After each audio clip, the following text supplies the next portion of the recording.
Thank you all, as Stephanie said, for being here this morning.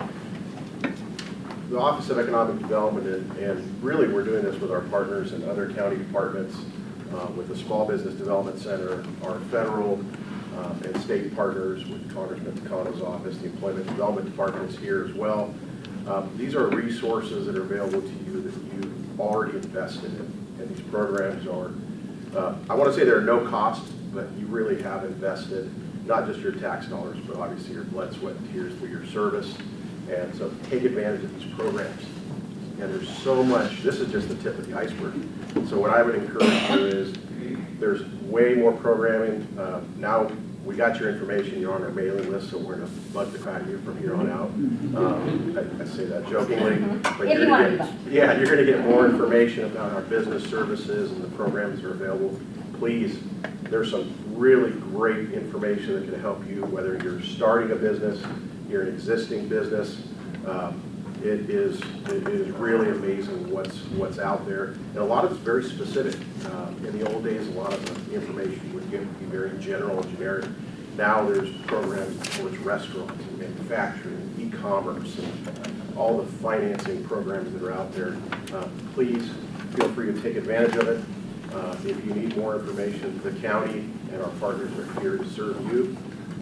Enjoy your day, and we look forward to sharing more information with you in the future. So thank you again for being here. We appreciate it. I'm going to do a little quick plug. We are always short-staffed like most government agencies.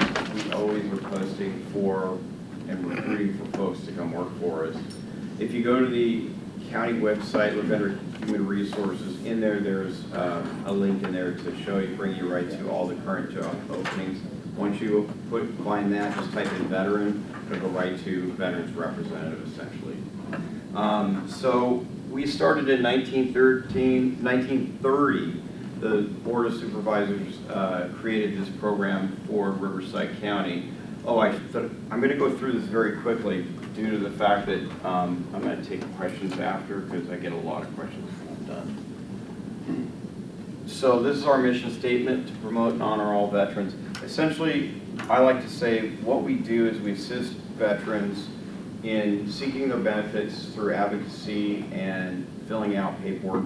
We contact the VA for any additional follow-up, and we also do appeals if the claims don't go through. We assist with medical, dental, we help with, and we don't actually physically have doctors on site, but we assist with the paperwork for obtaining these benefits. Compensation, pension, education, vocational rehab, and some others. Also filling out forms for benefits. Okay, again, these are the services we offer: advocate for veterans, dependents, and survivors. So obviously we also assist family members, surviving spouses, dependents, children, even parents at times. They can also fall under some of the benefits that are eligible as well for veterans. All services are free. We always like to make sure you folks know that. Here's the laundry list. I kind of ticked off most of it. Compensation. DIC is if a veteran passes away, the surviving spouse, parents, or dependent may be eligible to receive compensation if the veteran passed away due to an injury that's sustained in service. Death pension is an interesting one. These two, pension and death pension, are essentially very similar. Obviously, if the veteran passes, that would cover the surviving spouse, child, dependent, or parent. It's a financial-based needs program, so if your husband or wife becomes ill and they need assistance paying for that, this benefit can pay up to a couple $1,000s per month to assist with medical needs and additional costs, to include, say, for example, assisted living, housebound, aid and attendance. We can help assist with obtaining military records. Discharge upgrade, that's another one. We get a lot of folks that come to us. They have a general under honorable or even a less than honorable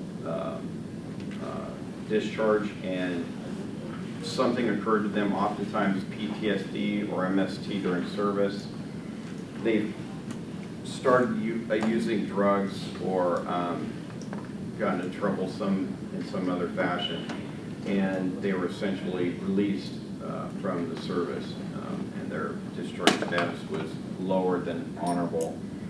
We can help fill out the paperwork, send that into the proper authority, and then they can hopefully increase that to one step above what it currently is.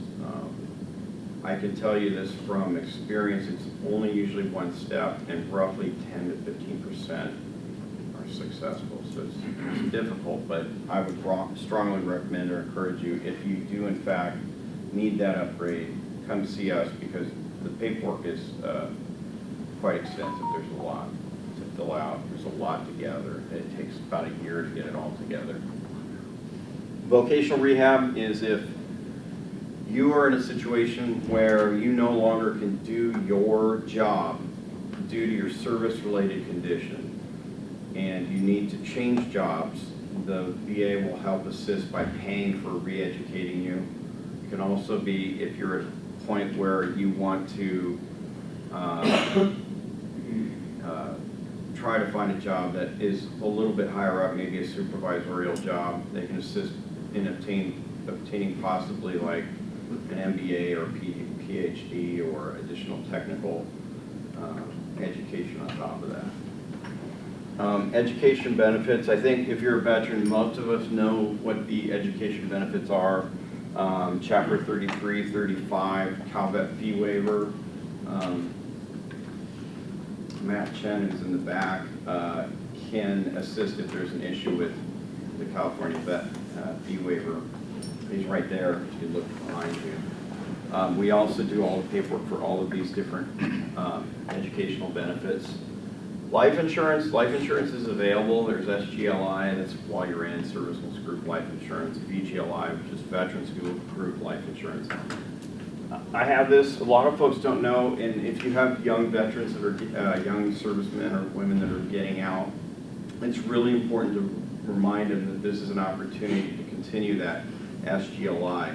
I think it's like $440 right now, or $400 for life insurance. It's really important that they do this within, I think it's 120 days.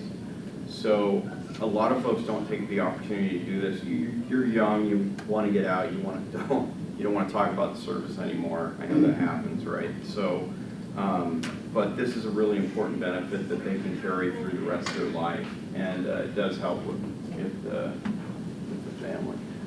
Burial benefits, I always say gate to the ground for burial benefits. A lot of folks think that mortuary costs will be paid for. That's just not the case. There is a small stipend for some of that, and that's somewhere between $300 and $2,000. The burial benefits essentially are obviously the 21-gun salute, the flag, the plot.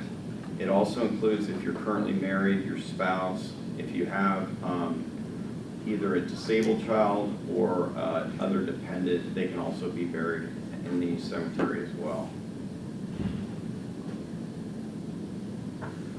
Disability compensation, I think most of us know what that is, but if you don't, if an event or incident occurs in service or you're exposed to, say, some chemical like Agent Orange, burn pits are obviously a big one right now.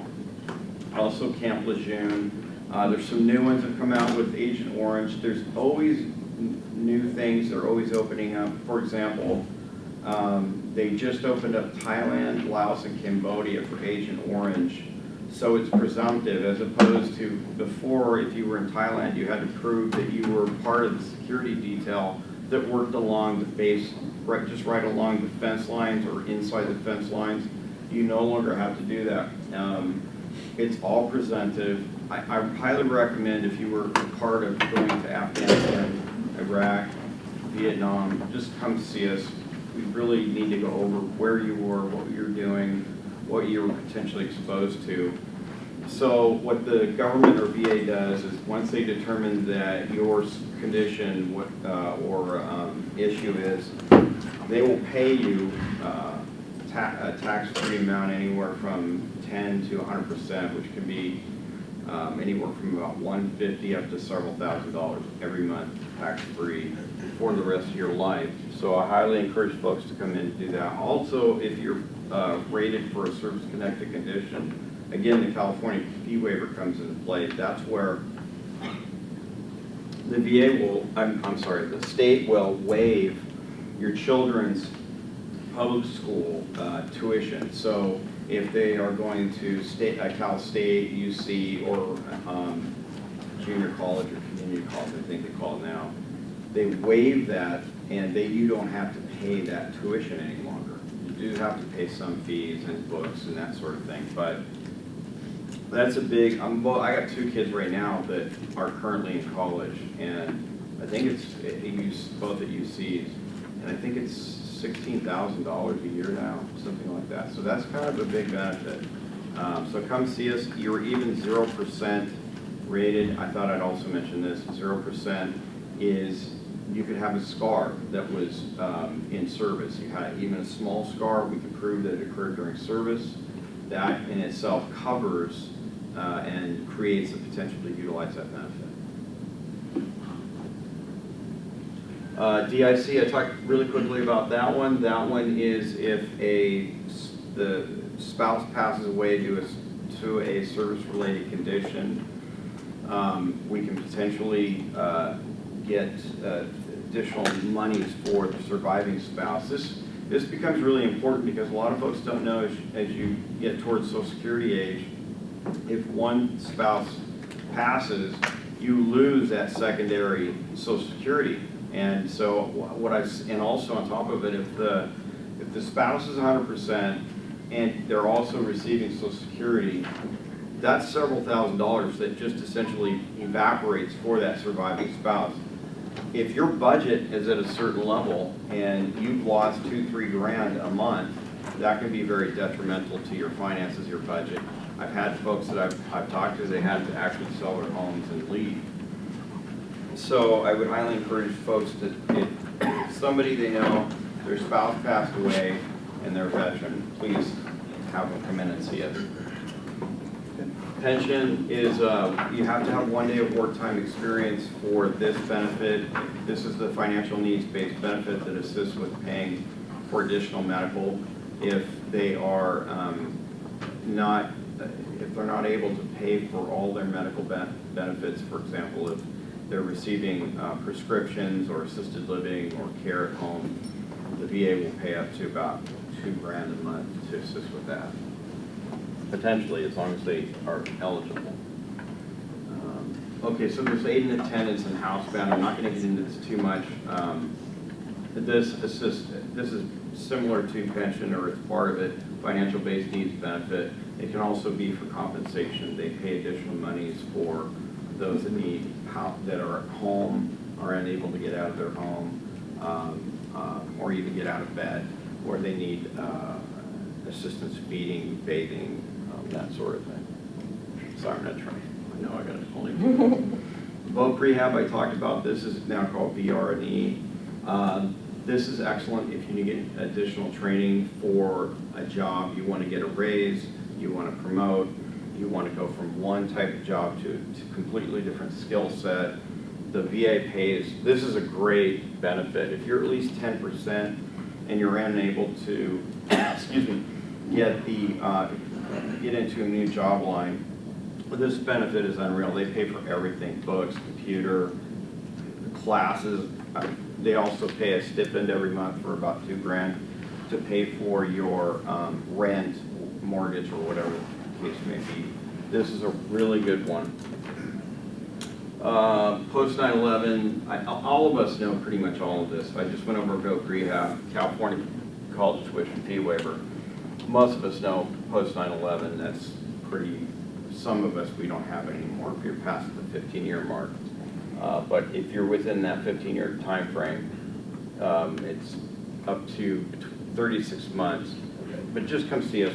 We'll talk more about that. I don't have much time left. Non-service related death, they pay up to $762, $300 toward burial and funeral expenses, and service related up to $2 grand. these are additional things we will assist with. One of the big ones is we get folks that are homeless, veterans that are homeless. They come into our office and we help assist with getting food and housing. We call our sister agencies, and we assist trying to get them into placement as soon as we can. These are just some of the things. We assist with obtaining this paperwork, and these are some of the things you're going to want to bring in. DD 214, obviously, please bring in your DD 214 when you come see us. Marriage certificate, birth certificate, driver's license. That's another thing too I thought I'd mention. Driver's license, if you're a veteran, in case you don't know, you can bring that paperwork in to see us. We'll fill out some paperwork, bring it to DMV, and they actually will put veteran on your driver's license. And where that's really good is if you go to Lowe's, Home Depot, or some other establishment that gives us a discount, you can bring that in. You don't have to bring your DD 214 and carry it with you. I know that that's been a problem in the past. Okay, these are our 3 offices, Indio, Riverside, and Hemet. Do know right now, because we are short-staffed, we do everything by telephone, by the way, I should mention. So if you want to just call in, we can contact you. You call, leave your information. We'll contact you, set up an appointment. We're typically about 3 weeks out. If you have to drop off some basic paperwork, you just have some stuff you want to drop off, come in at any time during our hours, Monday through Thursday, 8 to 12 and 1 to 4.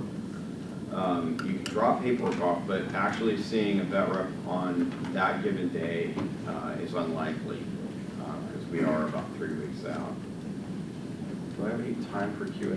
A few minutes. Okay. Sorry I went through quick with that. I want to make sure I had the opportunity to do some Q&A with you folks. And does anybody have any questions? Sir? Do you guys help with getting disabled placards for vehicles? Are we doing that? Yes, sir. Those are typically, you have to be at least 100%, well, you have to be at least 100% or blind or incapable of mobility. But the 100% also requires that one of the service-related conditions substantially impairs your ability to be mobile. So do keep that in mind. I get that question a lot. Right now, we're pretty much signing that paperwork if you're at least 10% and have a mobility issue as well. But I always recommend coming in if you're 100%. Just ask, come see us. What he's referring to is if you fill out some paperwork, bring it to the DMV, they may waive one of your car's registration every year, just one though. So that's what he's saying. Any other questions? No? Come on. Somebody's got a question. Does the book we have, does that have to do anything with the post-9/11 benefits, or is that whole different? Great question. Totally separate. That's the beauty of that one, because you use your post. A lot of folks do those sequentially, so they'll utilize the VR&E first. Most guys and gals use VR&E first, the voc rehab. So that'll give you, like, I think that's 3 years, and then you get another 3 or 4 years. So you essentially get your undergraduate degree, and then you can cap it with like an MBA or at least start a PhD program, which is wonderful. And a lot of times too, the VA will, if you're already in the program and you've got another year or so, you can request an extension on the voc rehab. So keep that in mind if you decide you're going to go through and get your master's or PhD. Any other questions? Yes, sir. Is that VRE pertaining to like personal growth, or can we tap into that for, say, building skills for business? It can be both. You can do it for, it's not starting business really. They can tailor it to where that assists with moving forward, creating a plan, maybe getting a master's. Technical positions like the VRI, where you go in and learn about software and hardware and computers and that sort of thing. Educating for if you want to be a helicopter maintenance person. I'm just throwing out, it could be pretty much anything. beauty school, whatever the case may be. That's the nice thing about VRE. It's not like chapter 33 and 35 where you can only use it for institutions, right? So for the most part, VRE though, it's very, very flexible. So that's one of the ones I was going to talk about. Anyone else? All right, thank you all. I appreciate your time. Good morning, everybody. Morning. All right. So I'm Jason Tang. I'm with Riverside County Workforce Development. I'm the Employer Services Manager. This is Joe Matthews, who I'll introduce him in a minute. I just want to give you a quick, brief overview of what we do within workforce development. Most people know us because of our workforce centers, right? We have the workforce centers where individuals will come in, they want help with their resume, they want help with interview skills, or maybe some other skills. But there's the other side of workforce development that people don't know about, and that's what we do. And that's the employer services side. So what we do is we work with the business community, and we're looking to work with you to see if we can help you with your workforce. So how many of you here are either business owners or looking to start a business? Almost everyone, right? That's why we're here. So you probably need us, right?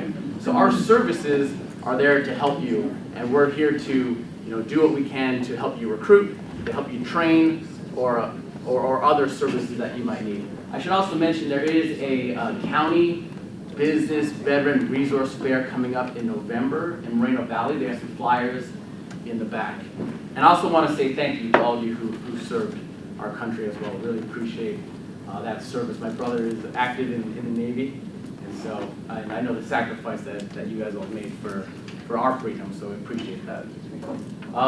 But as in any good military operation, you're going to bring in your special weapons, and that's why I brought in Joe.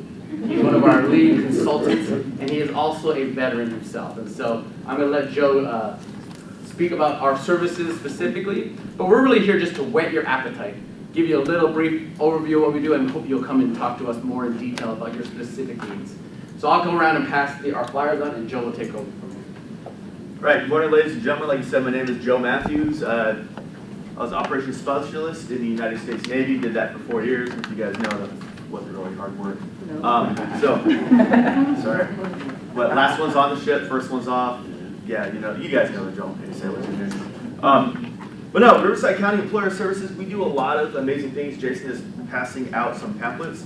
So one of the main things we do is we help you grow your business. So if you guys need recruitment assistance, if you need assistance making flyers for job postings, if you want to host job fairs, we can do that either virtually or in person. We can come to your site, or you can come to one of our sites, or like we did, I did 2 days ago, and what I'm doing tonight is we do job fairs at high schools as well. So we are not just working with people who are over the age of 18, we are working with high schools for the next generation of the workforce.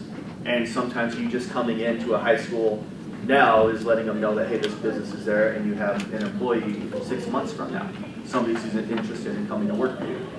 The cool thing about this is you've already paid for it. Everything we do is free. Well, I mean, it's tax dollars, so it's kind of free. So you might as well use what you're paying for. So we can help you with targeted email blasts, job scrape from our database. You tell us, hey, I'm looking for a person with these skills. We can go on to CalJobs and help find a batch of candidates with those skills. Even easier than that, though, is we have our rivcojobs.org webpage. Has anyone heard of Rivco Jobs before? It's a couple of you? Okay. It's like Indeed. It's Riverside County's version of Indeed. So as employers, you create an account, you put your job postings on there. And job seekers can go on there, same thing, create an account, look for jobs. Everything's located within Riverside County. The cool thing about it is, I know CalJobs, I think Rivco Jobs as well, is there's a 24-hour hold on any job that you post because it gets sent to the veterans first. So as soon as you post it, it gets blasted out to the veterans before the rest of the public sees it. So if you are really focused on hiring veterans, you can target that right away. Yeah, I just learned that, and I was like, that is excellent. Again, virtual or in-person job fairs, labor market information, we can provide you with that. you know, say you're thinking about moving your business somewhere else, or you're gonna move somewhere, we can show you what type of businesses are successful, or what type of businesses are growing in the area, what type of jobs are growing, or what type of jobs are shrinking. Because I talk to people, and unfortunately, part of what we do is rapid response when businesses close. We have to go in and let people know, like, hey, here's the resources available to you. Well, labor market will show people maybe they should change a career path. Maybe the industry they're in is shrinking, and they can go somewhere else, or they should go somewhere else. And we can provide people and provide businesses with that information, because maybe where you want to go, your industry is shrinking. So that's probably not something you want to look at. And again, 100% free. Free human resource assistance phone line. So if you guys have any human resources questions, we have a 1-800 number you guys can call and ask. And 100% free. Again, it's something on the bottom of all of our emails you will see, they need assistance. We have a card on it, so you get to help you guys out. And we have no problem referring you guys to other resources that are available within the county. CalVet, where's the CalVet guy at? Yeah, I got my little veterans thing on my driver's license, and man, Veterans Day, I love it because I just, yeah. And I did notice the last 2 years, I see about the same 5 veterans at every single restaurant. We like do the loop together. And it's like, hey, cool. So, I don't know if you guys do that, but I prep ahead, I plan ahead for that. That's my holiday. That is definitely cheat day. All right. So that's just some of the things we can do. We have hiring incentive programs, so on-the-job training. So say, you know, let's use the high school job fair for an example. You have an 18-year-old student, they just graduated, you want to hire them, bring them in for a position. As long as it's full-time and above minimum wage, we can reimburse you 50% of their salary for 480 hours of employment. Because we realize, you know, you're going to hire this kid, they don't have skills, you're going to train them. You're going to invest your time, your energy, your money into making this a valuable employee. Well, in order for you to take the chance on that student, we're willing to pay you back half of their salary. So if you're paying them $20 an hour, you might not pay them that much, but it's easy math for me. $20 an hour at the end of 480 hours, which is about 12 weeks if they're working 40 hours a week, you will get back $4,800 right back to your business. Like, that is a great idea. That's a great opportunity to take a chance on somebody. And the thing is, you're not tied to them. Say after 2 weeks you realize, hey, this isn't working out. Well, you tried, and we'll still reimburse you for that short time. But the goal is you're going to love them, they're going to love you, and they'll work with you for 25 years and retire and happy and healthy and everything was great and perfect, right? Even though we know everyone has like 5 careers by the time they're 40 now.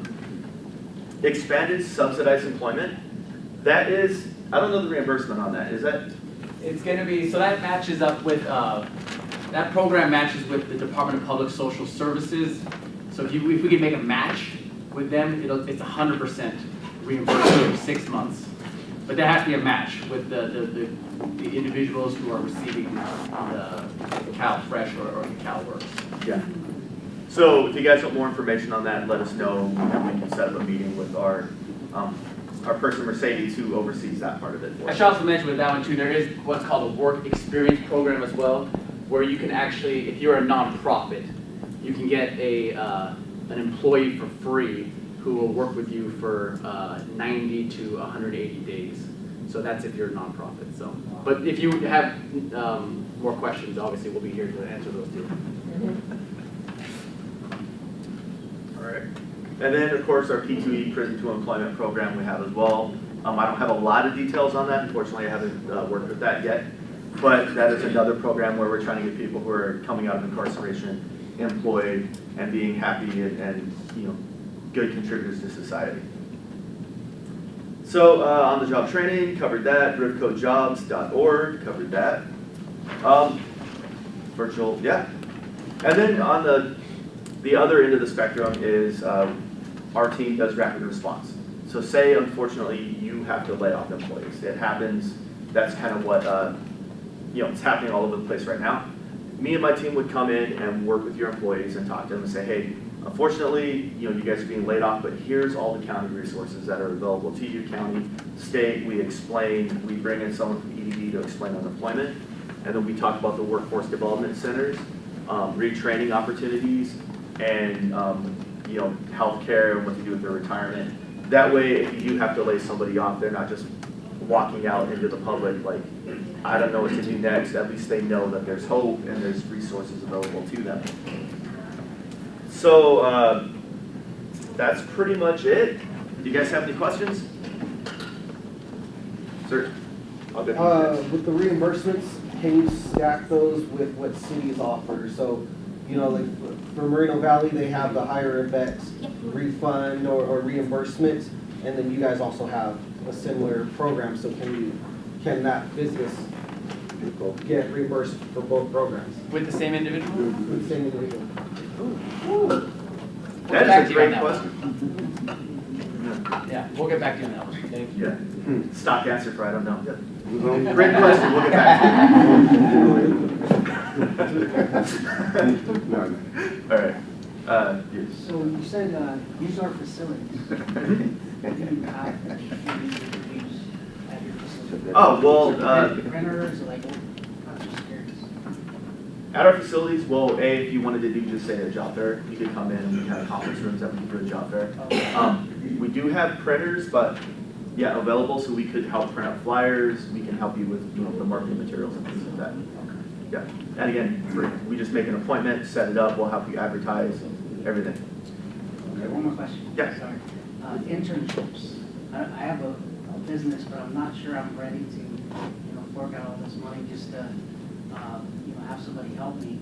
But is there a way that you guys would be able to help with maybe setting up an internship type of flyer for the needs of the business, like, to recruit somebody? Right. We can definitely help with getting the word out about your internship. We would be helping match, let's say, an intern with you, because our job is to really get an employee to be working full-time for self-sufficiency. But if that's your need as a business, yeah, we can help distribute through our channels and networks. Thank you for that. Yes, The Prison to Employment Program, I thought the grant funding had expired and they're waiting for it to kind of get renewed. Do we have an update on that?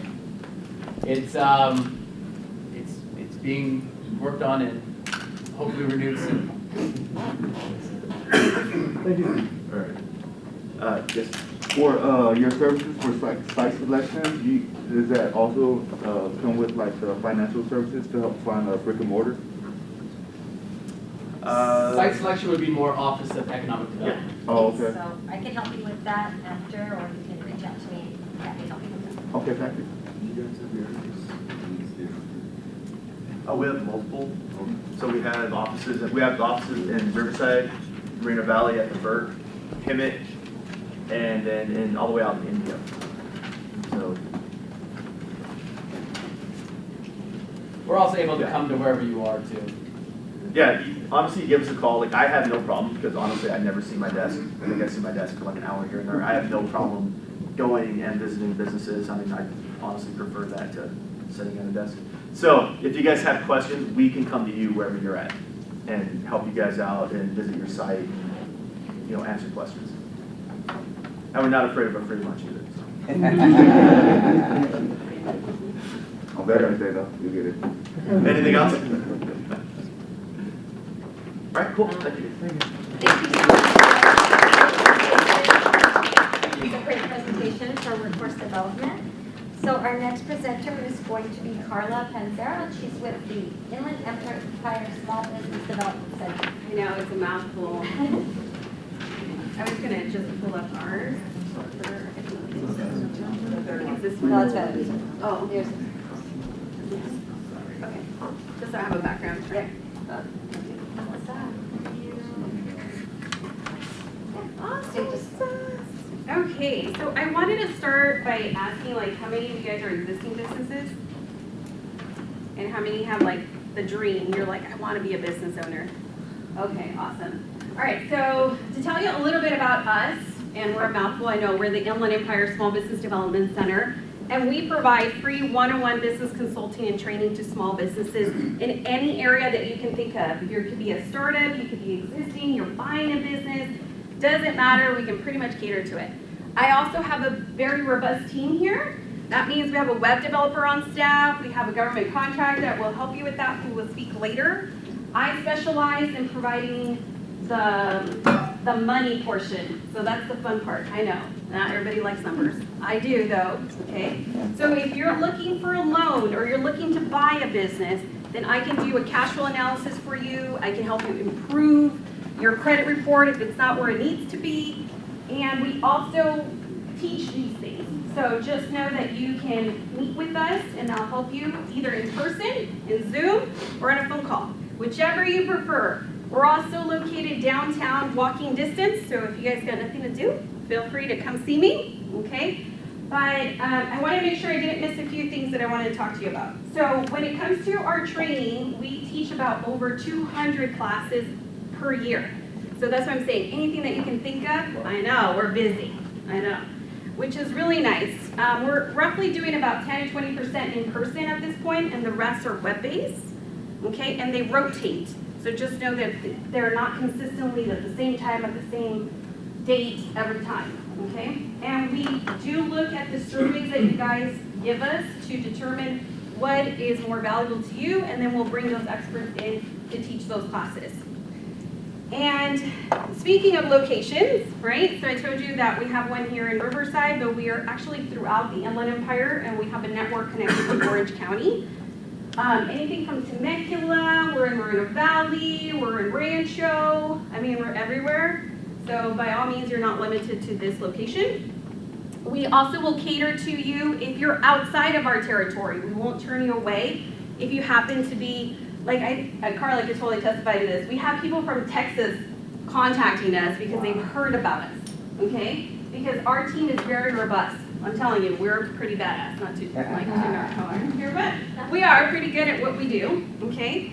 And then I also wanted to give you a little bit of my background. I've worked anything that you can think of when it comes to lending. Like I said, I really love numbers. I own 2 businesses, so I've walked your walk already. I know people are like, you're crazy. You work full time, you have 2 businesses, I have a family. I know what you're talking about, I know. But I really enjoy my job, and so does my team. So you're gonna get the same passion when you talk to me or you talk to the rest of my team, okay? And then I wanted to share a fun success story, because remember I mentioned that I've been in lending. So I used to be a loan officer for a nonprofit, and I had a client come in and I had told him that there was nothing I could do for him. He didn't have papers to be here, and he had this dream of wanting to do a laundromat, okay? Instead of just telling him, you know what, I'm crushing your dream, get out of my door, that's not how you want to treat people, right? And so I gave him a plan. I said, this is your plan in order for you to come back. You're not ready at this time, but I'm going to get you ready, okay? So fast forward, okay, he went to go look for me at the same location, and my previous employer, out of confidentiality, didn't want to tell him where I was located, okay? At this point, now I'm at the SBDC, okay? He went back to the same banker. The banker said, oh yeah, Carla's just down the street, which I was. The offices are not that far from each other, okay? So he ended up making an appointment with me, and he said he had an opportunity to open a laundromat. He wanted to buy a laundromat, that was his dream. And I said, okay, bring me your financial statements, we'll take a look at it, okay? So I got his financial, I looked at the tax returns, the personal financial statement, and I said, why aren't we buying the building too? And he didn't think that that was an option for him, okay? Exactly. And this was right before the pandemic hit, okay? Yeah, exactly, just to make it a little bit more, right, challenging. Okay, we didn't close one laundromat, we closed 2 in the same year, almost back to back. It was one of my great success stories during the pandemic, and from somebody who comes from not being documented to making it come true. And he also doesn't speak very good English, okay? I'm fluent in Spanish, I can write and read it. So I helped him and attended most of his meetings. I've never attended so many meetings in my life, but we got him through. At the end of the day, the first one was $600,000. The next business was $400,000, and I helped him this past year get his 3rd location, okay? And I just had a conversation with him a few weeks ago, he wants to open a 4th one. So these are the opportunities that you guys can totally take advantage by coming to us to assist you. And we do it totally at no cost, like tax dollars, like we like to call it, okay? Now, what's the catch, right? Because people are like, all right, so how is it that you're free, okay? So there's something called a survey, okay? So even though we're partially funded by the SBA and our local communities, we have something, a survey that we need to get from you guys. So what that means is that we have to show proof to our funders that what we do makes a difference. Because if we're not creating jobs, if we're not helping you get lending, if you're not increasing your sales, then why do we exist, right? Okay, so anytime you guys get a survey, please fill it out. Just think about little Carla over here that wants to help you, and all you have to do is complete a survey. That's the only thing we want in exchange. Fair? Okay. All right. Just want to emphasize. So if anybody did not sign the sign-in sheet, that's an example of a survey. That's how you help us out, because we have to write proof that we really were here and teaching a class. Okay? So just remember, don't forget to do your sign-in sheet. And then just to close it, if you want to reach us, my twin, Carla, will be talking later, and she'll give you our contact information. Like I said, you can meet with us with Zoom, in person, or a telephone call. Okay, so that concludes me. Thank you.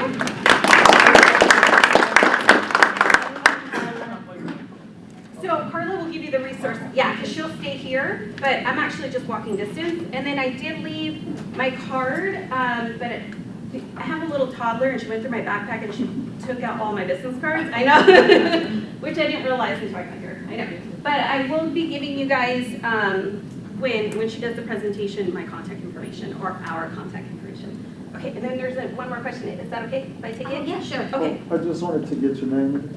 My name's Carla. Carla. Yeah, with the C. I know, they always get us confused. I always joke about it and I say I'm the smaller one because she's taller. So, yeah. So hopefully that helps. So I'm Carla Panzera. Oh, thanks, guys. Thank you so much, Carla. I appreciate it. So our next speaker is going to be with Necessity, and that will be Melba. Kara? Hello, everybody. Thank you for being here. My name is Melba DeCaro. I'm here with my supervisor, Rosalinda Delgado. She's just making sure I'm actually here and doing this today. First of all, I want to thank all of you for your service. Greatly appreciate it. I personally come from a family of service people, I should say. So I do appreciate that, what you've all done. Okay, so we went through that. So that's me, and that's her. All right, so Accessity, what do? We are a nonprofit, and I'd like to start off by telling you about a client of mine. His name is Philip, and Philip came to me by way of a banker. Banker referred him over to me.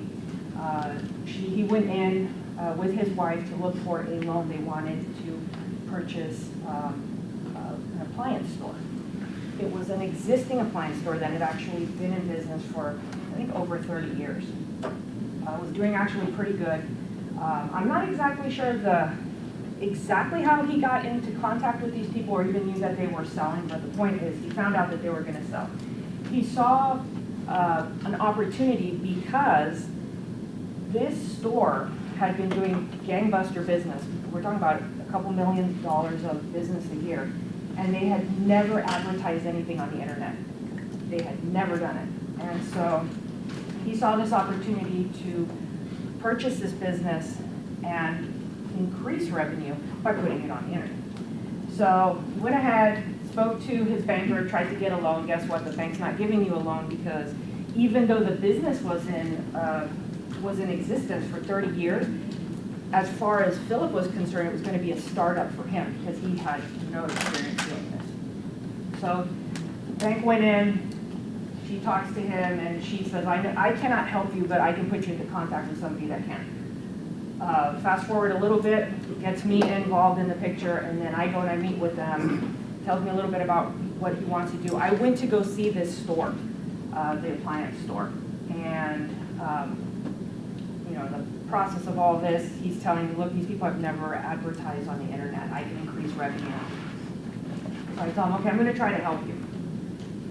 What do? We bring him in, fills out that application. Actually, it was fill out the application online, but we went ahead and review and try to get him approved. Unfortunately, he had some dings on his credit.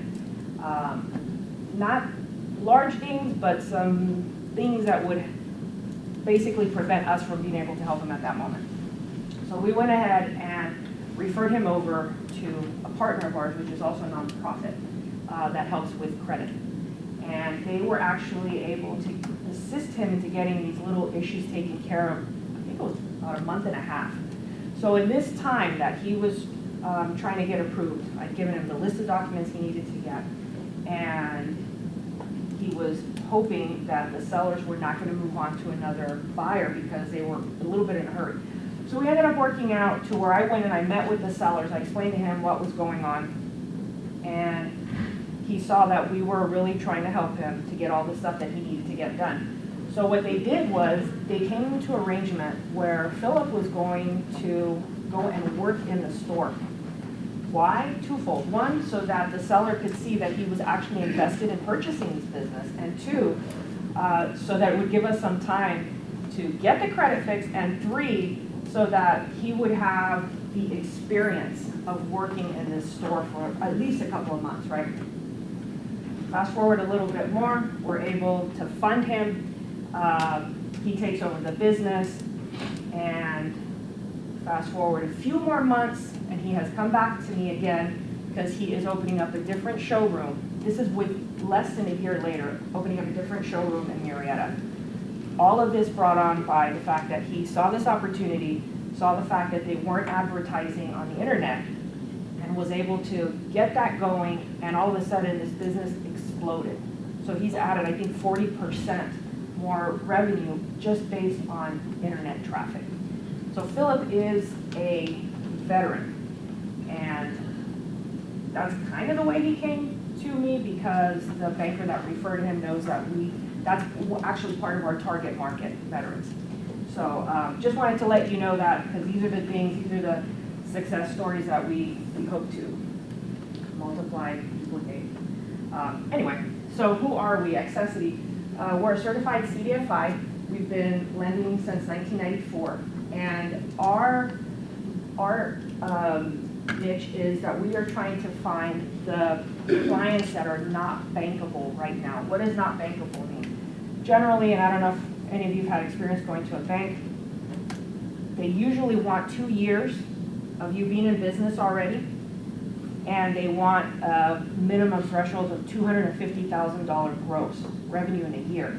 You're not going to get that when you're just starting a business, so that's where we come in. The banks work with us, and it's pretty much every bank, Bank of America, Wells Fargo, all the banks. They know that we have these programs. Why did they refer to us? It's because we are a nonprofit, and our actual goal is not to keep the client. Our goal is to get the client to be bankable. So then once they have the loan and they're bankable and they've been in business for 2 years and then they meet the threshold, they can maybe go back to the bank and have that loan refinanced. That's the whole point of bringing us in. Like I mentioned, our target market is primarily BIPOC and LMI entrepreneurs. We've dispersed about $66 million since we've been in existence. And in the last 2 years, or 2.5 years, we've closed $8 million in COVID relief loans. We are also serving the counties of LA, Imperial, Orange, Riverside, San Bernardino, and San Diego. Okay, so before applying for a loan, this is the most important part, and a lot of people, we find that when they come to us, usually something's not ready. So if you're a startup, please, please, please don't quit your job. Whatever you're doing right now, don't quit that job, because the job that you have right now is going to be your proof of capacity to be able to pay our loan back. So if you quit that job and then you come to us for a loan, how are you gonna pay our loan back if you have a startup? There's no money coming in yet. The underwriter's gonna look at that and say, next, and then move on. Do not quit your job. Always check your credit, have a general idea of what your credit looks like. I know a lot of people here are probably on Credit Karma.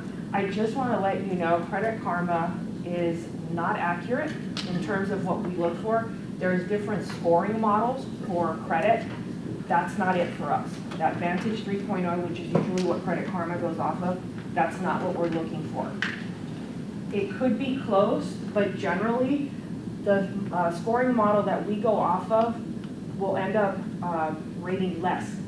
So people are like, I have a 700, and then when we run the credit, it's like 600.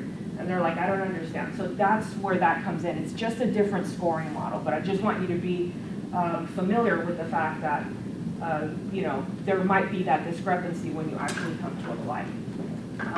Before you get started, definitely consult the experts, like Carla, SBDC. Because they're going to be able to tell you something that you might have missed, and especially with her, she knows exactly what us as Accessity is looking for from a client. She's gonna tell you, okay, let me see, do you have all of this? And if you don't have it, she might be able to help you put it together, okay? Come in with the full package, that definitely improves your odds of getting approved with us. Definitely register your business.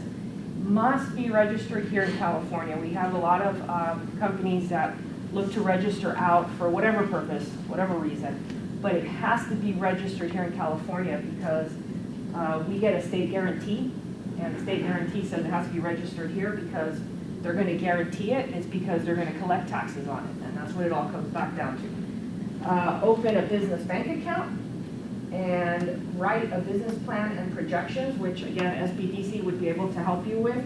If not, we definitely have templates, but sometimes it's a little easier and a little bit more prepared if you go with like an SBDC consultant to have them help you do that.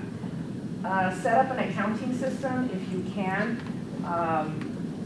And I say if you can because I know sometimes it's hard and you're trying to stretch that dollar to try to get an accounting system like QuickBooks or whatever, but it's really, really, really going to help you right out the gate because when we start asking for a balance sheet of profit and loss and you don't have that, that's where you think, well, I should have probably just paid the money because it would have helped me get this loan going. Okay, if you're an existing business, consult the SBDC.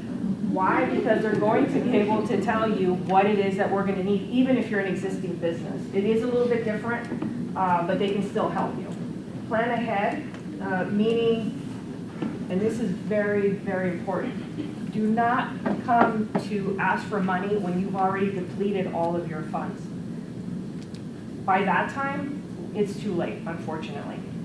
So try to, if you foresee that you're going to have an expense or you want to do some kind of expansion, try to think of it early. And this is again where SBDC comes into play because you tell them, okay, this is where I want to go, and they'll help you lay out that plan, right? So that you're not coming at the, oh my gosh, I got like $100 in my bank account. Let me go get a loan. Unfortunately, again, if there is no money that you can show for capacity to pay, you're not going to get approved. Keep an eye on your credit at all times. File your personal and business taxes because we are going to request those. It has to be the last 2 years. So let's say if you decide to apply next year and you're like, well, I'm going to apply in May. We need to have those taxes filed in April 15th. And again, have your accounting books up to date. Okay, so this is how we as a lender identify the borrower strength. So these are the 5 C's, right, of credit. So character, credit history, integrity, experience. If you have a history of not paying your bills on time, chances are you're not going to pay our bill on time. So that's an example of character. Capacity, steady source of income, repayment ability. So we want to see that you have some money, additional funds available to actually pay a loan. Let's say that you're like, well, I want to open up a restaurant or or a taco truck. But you're the cook, right? So you're like, how can I have another job and still do this? Okay, we get it. In that case, we'll allow you to bring in a co-borrower if they're available so that they can show income to cover that capacity for you to pay the loan, okay? Collateral. For us, a collateral that we can take would be in the form of a vehicle that's been paid off that you hold a pink slip on, that then we could become primary lien holder on it. Obviously, if you're not able to pay the loan, you're gonna forfeit that collateral. But having that collateral works for you twofold. One, because the underwriter is gonna see that you're willing to put some skin in the game and you believe in yourself. And second, the collateral will also help lower the interest rate a little bit because now you lowered the risk factor for us. So, capital, we want to save having money, down payment if you're buying like a food truck or a semi, which we're doing a lot of logistics lately. And we just want to make sure you have some money to be able to pay the closing costs. And then condition. We want to know what you need the money for because we have sometimes people come in and they're like, well, I have this business and I want $100,000. And we're like, okay, what do you want 100? Well, I want marketing. And I'm like, 100,000, you're not going to get 100,000 for marketing. So we want to make sure that what you're asking for makes sense to the underwriter. You're asking for 100,000 to buy a semi truck. That makes sense, right? So, yes. If you're if you're getting ready to apply, you want to get your documentation ready. These are the things that we are going to ask for. Might be a few more things, but generally, this is what we're going to ask for. So you're going to do the application. We need a state-issued ID. Must be current. Proof of entity, your business, sole prop, fictitious business name, LLC. Proof of income, bank statements, year-to-date, financials. So your tax returns, business plan, financial projections, starting up, breakdown of the use of funds, collateral, the title of the vehicle if you are pledging one, lease agreement if you have one and that's what you're trying to do. I have a note about the lease agreement. Co-borrowers, anyone that owns 20% or more of the company has to go on this loan. No ifs, ands, or buts about it. They have to go on. Similarly, if you have a business and you are not the main person on the business, that other person is probably going to be asked to go on the loan. In other words, if you're doing a restaurant and you have, it's your husband or your wife that's doing the cooking, I'm sorry to interrupt you. Would it be possible for Congressman Takano to say a few words to the group? Oh, absolutely. Welcome, Congressman Takano. Thank you, Stephanie. Yes. Sorry for interrupting. No worries. I just wanted to come and say hi to all of our veterans here today, and thank you for your service to our country. My office is in this building on the 6th floor, and we offer a variety of casework services to our veterans. We refer them to the county, but we work hand in hand with the county office of Veterans Services. So I just want you to know that. I'm happy to say that as chairman of the Veterans Affairs Committee, we passed the Honoring Our PACT Act this year. It's going to mean 3.5. I know how much it means to so many of our veterans. 3.5 million veterans will be eligible for VA health care. If you haven't already, if you were somebody who was exposed to, thank you. Is this available to the folks here? Yeah. Well, on that table over there is more information about the different types of presumptive illnesses associated with burn pits. Veterans from the post 9/11 Iraq, Afghanistan era, veterans going back to the Gulf War. If you were exposed to burn pits, we now have 23 presumptive illnesses. And if you served in a certain place and time, the VA is going to concede those exposures. They're going to concede that you were exposed.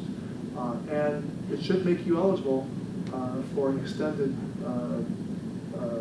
eligibility for VA health care.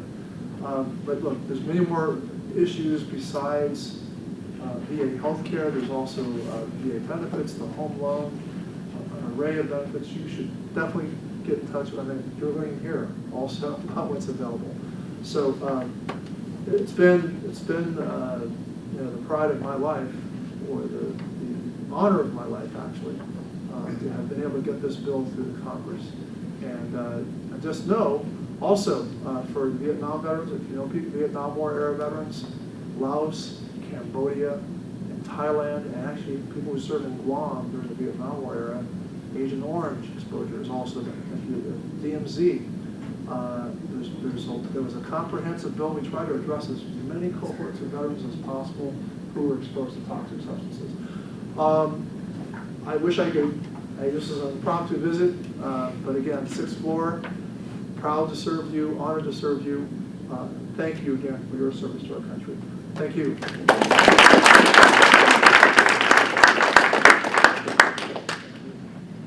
My apologies, Melba. Please continue. Maybe I'm trying to catch my breath. Okay. Okay. During the loan process, this is very important. Because we have such a high influx of applications coming in, we can only give applications a certain amount of time to be in the application and collecting documents stage. Generally, we see that the people that submit their documents right away are actually interested in following through with the loan. And so, you know, basically the squeaky wheel gets the grease here. So the faster you get your documentation in, the quicker we can get it in front of an underwriter. If you take a long time to do that, then you know it'll be pushed to the side, and at some point it'll just end up being withdrawn. Another thing, during the loan process, don't make any large purchases that'll drain your account. And going back to that previous slide, when we were asking about the lease, don't sign any lease or contracts until you're absolutely sure that you're getting this loan. Don't refinance your home or apply for other credit. Don't quit or change your jobs. If you're already making money and it's a cash-based business, please deposit that cash. Pay attention to whatever the tax rules may be as far as reporting large amounts of deposits. Be transparent with us so that we know what you're trying to do, like if you're trying to push money from here to over there. It has to make sense for the underwriter. Otherwise, if there's too many red flags, they'll end up having to decline it. And most importantly, return the lender's calls, because sometimes we call and then nobody, you know, the client doesn't bother calling us back. I do want to reiterate though about the large purchases. A lot of people go and they apply for a loan, and then at the end when we have to pull credit one more time just to make sure nothing's changed, we find out those people bought a car or they bought something, and what happens is it throws off your DTI, which means, you know, your debt to income ratios. If we barely had you approved at this amount based on your income, and all of a sudden there's, oh, you know, like an $800 car payment all of a sudden, guess what? We're gonna have to withdraw that approval, and we've seen it happen so many times, and it's really, it's really sad to see it, but it is what it is. Okay, so these are the startup and expansion loans. We have rapid loans that go up to $8,000. We're about to get that to go up to $25,000. I personally can't wait. Then we have the micro and small business loans from $8,000 to $100,000. Our rates will be anywhere from 6.99 to 14.99. It is fixed, simple interest, fully amortized. There is no application fee, and the getting approved is based on the overall strength, which is going back to that other slide of the 5 C's credit. If you pay off the loan early, there's no prepayment penalties. Very important, because a lot of people get confused with this. So these loans, our loans are personally guaranteed. So you're getting the loan for your business, and if you get approved, the loan will be made out to your business. However, you are personally guaranteeing that loan, and that's where people get confused, thinking, oh, well, I applied for this loan, it's for my business. I'm just, you know, if they run into trouble, they're like, I'm just gonna let it go because it's gonna affect my business. No, actually, it's gonna take you down personally, because we're going back to the fact that you're personally guaranteeing this loan. So on your credit report, it'll show up as a commercial loan with a personal guarantee. So just thought I would mention that, because once, you know, we have some clients that run into problems and they think, oh, I'm just gonna let this one go, and we call them and remind them, they're like, I gotta make that payment. We will work with you. If you run into problems, we will try to work with you. Collateral is not required on any of the loans. However, it will lower the rate, and it might in some cases, mitigate our risk to where the underwriter will look at it and say, well, you know what, I'm actually willing to make this loan because they're pledging something. So, not necessary, but it could help. Probably looking at turnaround time of about a week to 3 weeks. A week turnaround time would be more likely to the rapid loan, which is minimal documentation. Terms are 12 to 72 months, and the closing costs are 6% of whatever the approved loan amount is. Keep in mind that that 6%, 3% goes to the state guarantee. I can explain that later, but, and here's the part that comes in for the veterans and active duty military. 1% discount and 100 off closing costs for veterans. Yeah. So if you are eligible for 10%, because you are a veteran, you will get 9%.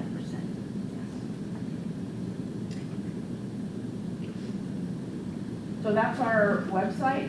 If you go on, that's what it'll look like. And you would want, you can read about all of the stuff that we have when you go to the website by going to the resource. But if you want to apply, you would just go to apply for a loan up there. You can also contact me. That's my contact information. We do have to always go through what we call initial inquiry call with everyone, just to make sure that you're ready. Make sure that it's an industry that we can fund. And then if you were to call me, what happens is I would send you a personalized link that would be tied to the notes of our conversation, would save you a step or two, and then basically it's still the same thing. You would still go in, I would send you the link and you apply. It takes about 15-20 minutes to apply it. You can also go to the contact us button on our website and fill out that form, and one of our business development officers will call you, probably Melba, because you are in this area and she covers this area. Now we're going to open it up for questions. Do you have any questions? Anybody have questions? One thing I wanted to explain about the state guarantee program. So even though the state guarantee program is what makes these loans possible, as a community development financial institution, CDFI, we receive funding from the federal government, from banks, from city governments to basically fund these businesses. The state of California issue a guarantee on this loan, we guarantee 80% of the loan amount. Basically, if for some reason something happened to you, something happened to your business and you're not able to pay, yes, you're going to be impacted. Your credit's going to be impacted. But the state of California will give us 80% of whatever amount was uncollected on that loan. So we can continue lending, right? Because we recycle money. But of course, the borrower will be, the credit will be affected because the guarantee is to protect the lender, not to protect the borrower. So it's very important that you're current on all your financial obligations. So it's not necessarily that much about credit score. It's about you making your payments on time. It's about the amount of debt that you have. So all those things are going to play a role. So the score, the score is driven by many different things. Like if you had a bankruptcy in the past, you might have a lower score, but your current on everything will be able to help you.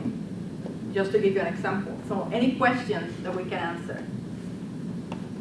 You listed the micro loans. Is there another step above it for bigger dollars? The small business loan is up to 100, the micro loan is up to 50, and the rapid loan is up to 80. So 100,000 is the maximum that you guys? 100,000 is the maximum we lend. Are your interest rates competitive with the banks? Yes, so the bank is supposed to have a better interest than we have, because we're here to help the people that go to the bank and the bank tells them no. Okay, so the bank is not willing or able to take that risk, and that's where we come next. CDFIs are here to help those clients that are not able to get a loan from the bank.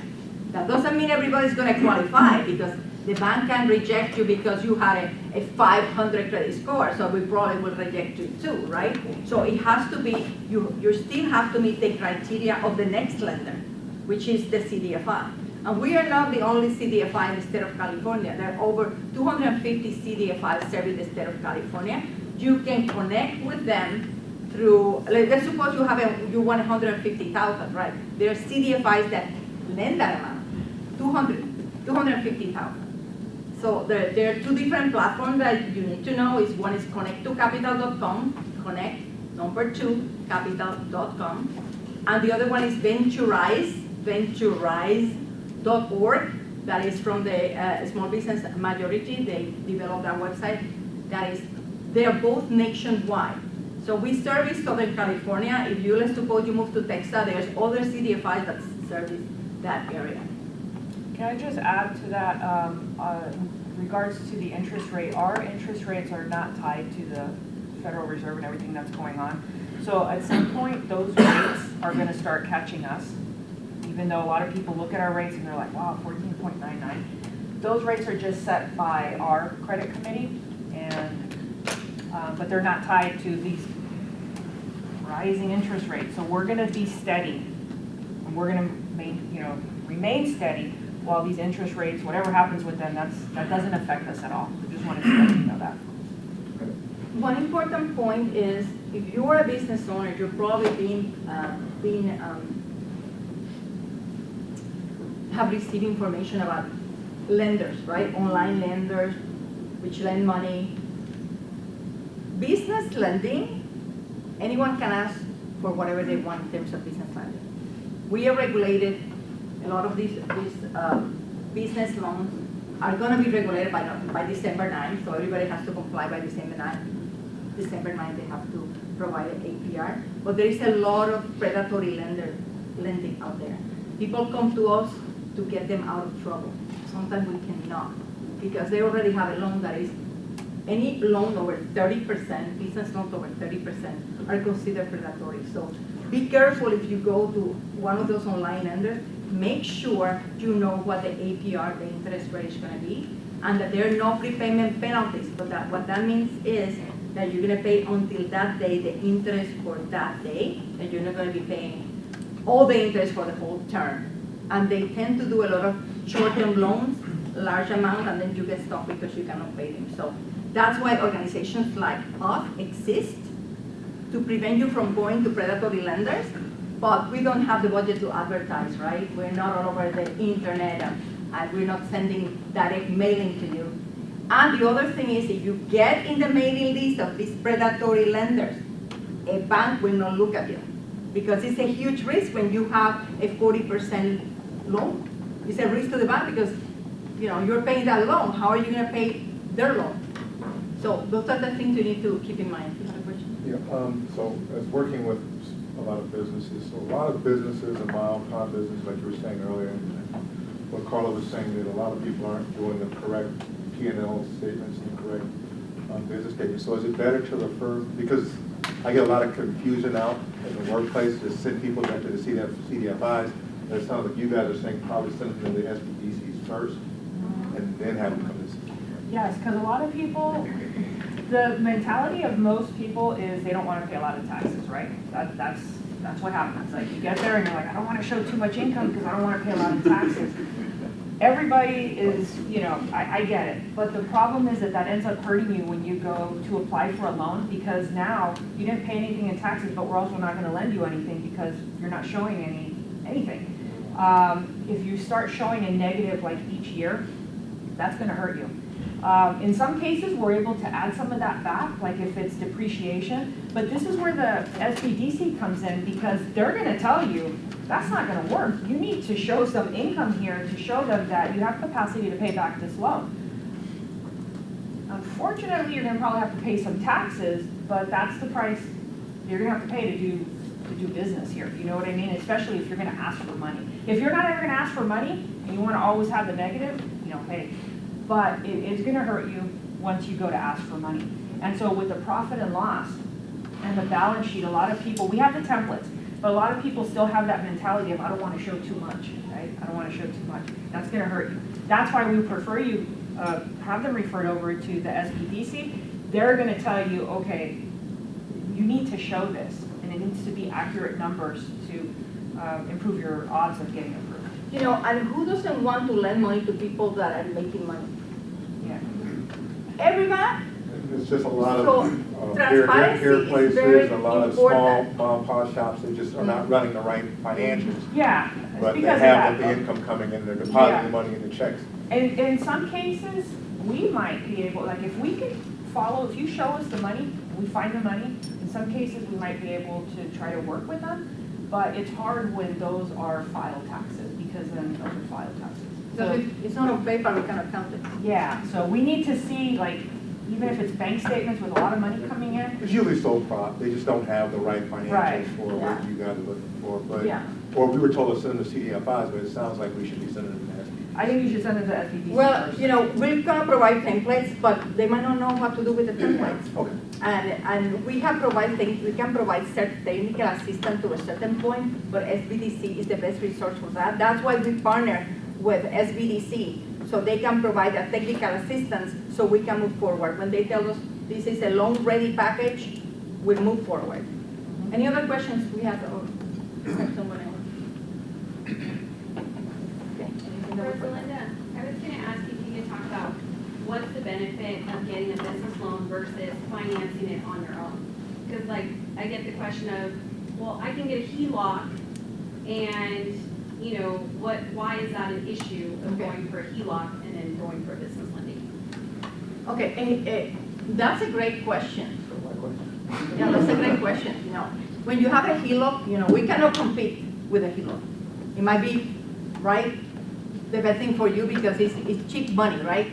However, just keep in mind one thing. The interest that you pay on the HELOC, even though now a HELOC is about 6%, which is what, your interest is not deductible as a business expense in your taxes. The closing costs that you pay are not deductible. So, because a business loan is made out to the business and we deposit the money into your business account, your closing costs are deductible, all your interest that you pay is deductible to your business. So some people go for the HELOC, right? Because especially when we have the 2%, 1.99 HELOC, well, you know, that's very tempting. But those are the pros and the cons. Now, some people say, no, I am going to use my own money. Use your money to get more money, because when you run out of money, no one will lend you money. Like I say, no one likes to lend money to people that don't have any money. So use your money. It's called OPM, other people's money. Use other people's money to make more money. And plan ahead. Let's suppose you have a seasonal business, and you know that your low season is the winter, right? The winter month. Well, you know that's going to happen in the winter month. Then in March, you should be asking, in April or May, you should be asking for the loan to cover, right, those winter months that you know you have a low business. Don't wait until you run out of money to request a loan. That happens a lot with tax people. Tax people do that a lot. So they request a loan, and when tax season comes, they pay the loan. So planning ahead is a huge difference. I'm gonna give you a story about what Melba says. We had a request during the pandemic. The pandemic came. All the people that underreported in the pandemic didn't get PPP, didn't get EIDL, didn't get. Because they reported losses because they don't want to pay taxes, and they ended up having to close. I had a lady that came, her sales were $300,000. $300,000, she did tours. Now, she took people on fishing. And she had all these bookings for fishing. People put a deposit, right? She had 40,000 in deposits. And then everything got shut down. She had to return those deposits. She didn't have the money. And she needed a loan for that. We asked for taxes because we were doing COVID relief loans. Okay, perfect. We asked for taxes. She had $300,000 in revenue, $304,000 in expenses, and $4,000 in losses. She missed the boat because she couldn't get the idea. She owed people $40,000, which she had put in a deposit account, not spend that money, but because it was not hers, right? And she couldn't do anything. So that happened to a lot of people. A lot of people that didn't want to show revenue, didn't want to pay taxes, they missed out because the EIDL was the best loan you could ever have. 3.75% for 30 years. Okay, where can you get that? Nowhere. And we did 1% loan from from San Diego. We did 3.99 loans here. So those are the loans that you want to pay back right away because you want to use that money to make more money. So you have to think, as a business owner, you really have to think big. You know, what the impact that everything you do is going to have. Go ahead. Now, with this, is this like a regular, I know like some banks, like they want you to show that you carry a debt and that you have, that you make a payment, set a payment on the debt. Is this kind of like the same thing? Yeah, it's your credit. The thing is, there's something called business credit and personal credit. It's very difficult to build business credit for your business unless you have suppliers. The suppliers are going to be the ones reporting to Dun & Bradstreet. We don't report to Dun & Bradstreet because it's very expensive for a nonprofit to do that. So we report to your personal credit. And nowadays, every bank will pull your personal credit. So it's not so much about my business is guaranteed the loan. Who is the business? You? You are the business. It's not that we have 350 employees, right? The business is you. Even though you have a name, it's you. So we are lending to the business, but you are the business. So you have to guarantee that loan, and we need to know that you're going to be able to take that responsibility. So we don't want to hurt you. We want to help you. So think about that. Let me just make one comment on that as far as building like credit. Yes, they want you to have like credit cards, and that's part of the matrix when they do the algorithm on your credit, on the FICO scoring. The fastest way to build credit is to have different types of credit cards and never go over 30% of whatever the max is. And if you can, pay off that balance every month. Your credit will shoot up so fast. Most people, though, they get a credit card for $10,000 and within 2 months, they're like at $9,950, and then they can't pay it down. So what you end up doing is every month now you're stuck just paying a bunch of interest. That's not really how you're going to build credit. That's actually going to hurt you. So the idea, keep it under 30% or less, and try if you can to pay off your balances at the end of each month. That's the trick. Yes. So I heard you say earlier that the business has to be registered in California. Does it matter if most of your business is conducted outside of the state? Not necessarily, as long as it's registered here, because we have a lot of, especially in the field of logistics, which is, the truck drivers, most of them aren't working here. They're like going cross country. So they're registered here, they live here, you have to live here, and your business registered here, but if you're, it's almost the same as like drop shipping, e-com, your business might not be here, it's gonna be somewhere else, so it should be okay. Ideally, we want you to spend the money in California because, right, all these programs are for California. However, let's suppose you have a business that you register in Delaware, right? You have your, if you move to California, you're going to do businesses in California, you have to register here too because the government wants $800 a year to have a corporation and an LLC. They want your money. They want that business tax. So you need to register. If the business is not registered in California, it's not a California business. I have a client that moved to Texas and wanted me to lend him money. So you're in Texas. You have part of your business here, but you're living in Texas. So for us, you need to live in the areas that we service, and we service LA South. So we need to live in those areas. Now there is lenders that are nationwide lenders that they are CD5. That it doesn't matter where you live, right? But for us, you need to live in Southern California. Have your business in Southern California. Thank you so much for having us today. It's been a pleasure.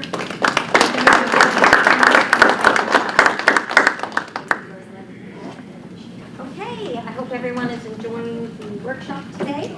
Our next speaker is going to be with Riverside County Purchasing, and that is Joanne Cook and Jamie Garcia.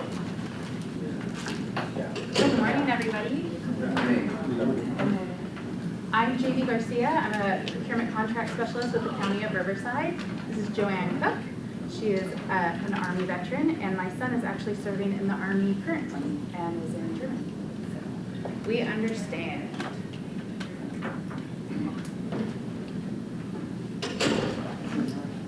Okay, about the It is the 4th most populous county in California, 10th most populous county in the US. There are over 7,300 square miles, over 20,000 employees, 50 departments, agencies, and special districts within the county, and issues over $755 million in purchase orders annually. The County of Riverside purchasing practices follow the following codes and ordinances. Government Code 31000, which is the Board of Supervisors' authority to enter into contracts on behalf of the county. We have Government Code 25500, which allows the Board of Supervisors to delegate authority to a purchasing agent and set the limits, which allows us to do procurement. And then we have Local Ordinance 459, which establishes procurement rules and regulations. As you can see, we do procurements for goods and services. This is a very small list of products and services that we do procurements for. Anything under the sun. I'm currently working with the Emergency Management Department, and we're trying to put together a contract for food services during emergency responses, like the fire we just had. So instead of going to, Popeyes to buy a meal for 200 people every meal, we're trying to put contracts together for that. So this is just a small snippet of the different goods and services that we do in the county. So we have informal bidding, which is up to $50,000. So anything between $5,000 and $50,000, the department's buyers are able to reach out to county vendors via email or phone calls and request informal quotes for any goods or service. Then we have a more formal process, which is for anything for a good or service over $50,000. At that time, they're going to put out a RFP or an RFQ out on Public Purchase or Riverside Pro, are the two systems that the county currently uses. And then vendors are allowed to go and pull down those bids and fill out the bid requests and submit them. You can also become a pre-qualified contractor or consultant. So there's a couple different lists that you can pre-qualify for, and we'll kind of go over that in a little bit. You can piggyback off of other competitively bid government contracts, or at least the county can. So if you have put out a bid with another government agency, the county can utilize those contracts also if there is specific clauses of allowing it. We also have cooperative purchasing, which these agencies, you would go out, if they'll post bids, and that you can go out and complete the bid, and if you're awarded, then we're able to search their websites and utilize their contracts. So right now we have two systems that you can register with. One is our e-procurement, which is Riverside Pro. So if you go to our website, there is a button and you just click and register. You're going to follow the links, answer the questions, your tax ID number, and Public Purchase also is more paper generated procurements. This one you're going to do all of it online mostly. Oh, sorry. Didn't need to be that. Okay, go ahead. So helpful hints for registering. So when you register, provide a main contact that is the person who will receive all of the bid notifications. Remember to keep the information current. Sometimes it's easier if you have like a generic email that anybody could have access to. So if you have multiple employees, or if you end up adding people to your company, that main email is what always stays consistent, that everybody has access to. So if somebody leaves, you can't get into their email anymore, and then you lose those notifications. So it's good to have one main contact, or if you have multiple, just make sure it's current so everybody can get into it.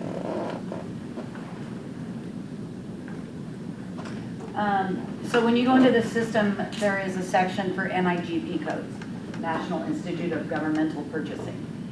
They're like 6-digit numbers. You're going to type in whatever business you do, like I sell widgets. So you're going to type in widgets, and there'll be 10 different NIGP codes that could pertain to widgets. It's better to pick all 10 than to pick one Because when the buyer or PCS goes in to put this bid out, we're gonna select NIGP codes based on what we're doing, whatever service or good we're trying to get.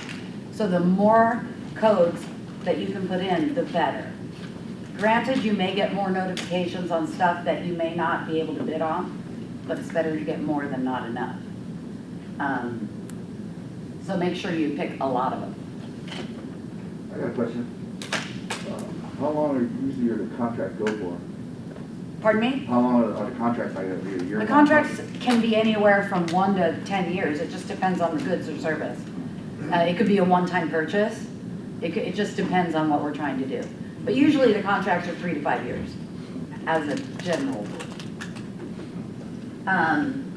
So you'll get notifications based on those NIGP codes. You'll get an email, so you're gonna wanna make sure they don't end up in your junk. And also check our website, because sometimes if you didn't pick that right NIGP code, you can go into public purchase where you've already registered, of course, and see, oh wait, there's something that I can bid on, and you can still bid on it, whether your NIGP code is in your registration. So there's procurement preference programs. There's for service-disabled veteran-owned businesses, there's a 5% preference. There's veteran-owned businesses, which is again a 5% preference. National Guard and Reserve veteran-owned businesses. Active member of the U.S. Armed Forces, National Guard, or Federal Reservist-owned business, and veteran qualified business. These are all 5% preferences, and then there's a small business and local business 5% match. Now, when you fill out an RFP or an RFQ, so those bid documents for over $50,000, there are applications in the back of those documents that you can fill out for these preferences. Now, only one preference works per bid submission, so you can't stack them. No stacking. Quick question. Which certifications do you guys look to there? Is it like the state GSA certified, or do you guys accept the VA certifications, or do you have your own certification process? Yeah, in the application, it tells you the different documents that you can submit. A lot of times, it's just your, there's a state document that verifies that you are like veteran-owned, that you've applied for. And those are all certifications that you have to apply for. I mean, you have to have the document that says I'm a, veteran-owned business. Some of it's, I don't know the number of the form, but there's a form from your military. DD 214. There you go. That form you can upload just, yeah. So some of that stuff, and it tells you in there what it is that you need to upload. A lot of it you already have on hand. And if you're local, I mean, a lot of times you just have to put your local address, and that works too. So just depends on what you want to do.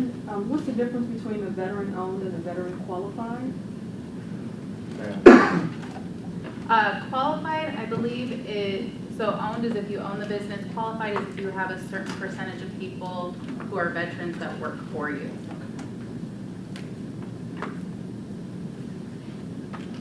So you can read this. All of our projects, depending on, if you're doing if we're buying 1 million widgets from you and you're just shipping them to us, insurance really isn't an issue. If you're coming to our site, if anytime you come on any property that is county owned and operated, you will require insurance. So when you get the RFP or RFQ, in those bid documents, it will tell you what the insurance requirements are. No project will begin until we receive your insurance. And as a rule, we don't really lower insurance requirements. It does depend on the job, and you can always go, we can check with risk management as to whether, we can lower those insurance requirements. They're pretty standard: liability, commercial liability, car insurance, and workers' comp. Those are the 3 basics that will be required if you're on property for any project for the county.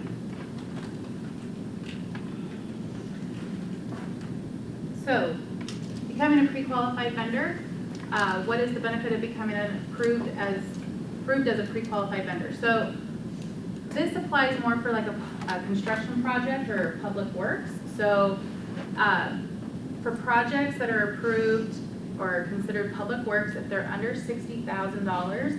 Any department within the county of Riverside can give you a call, ask you for a quote, and issue a PO without having to get multiple bids. So it's pretty beneficial if you are a contractor. Do we have any Contractors? Any people here with contractor's licenses? So this could be landscape. I'm a developer here. Pardon me? I'm a developer. A developer. No, I heard what you said. Oh. But you don't have a contractor's license? No. Okay. So yeah, this would be for those people with contractor's licenses or landscapers. What else? Pretty much it.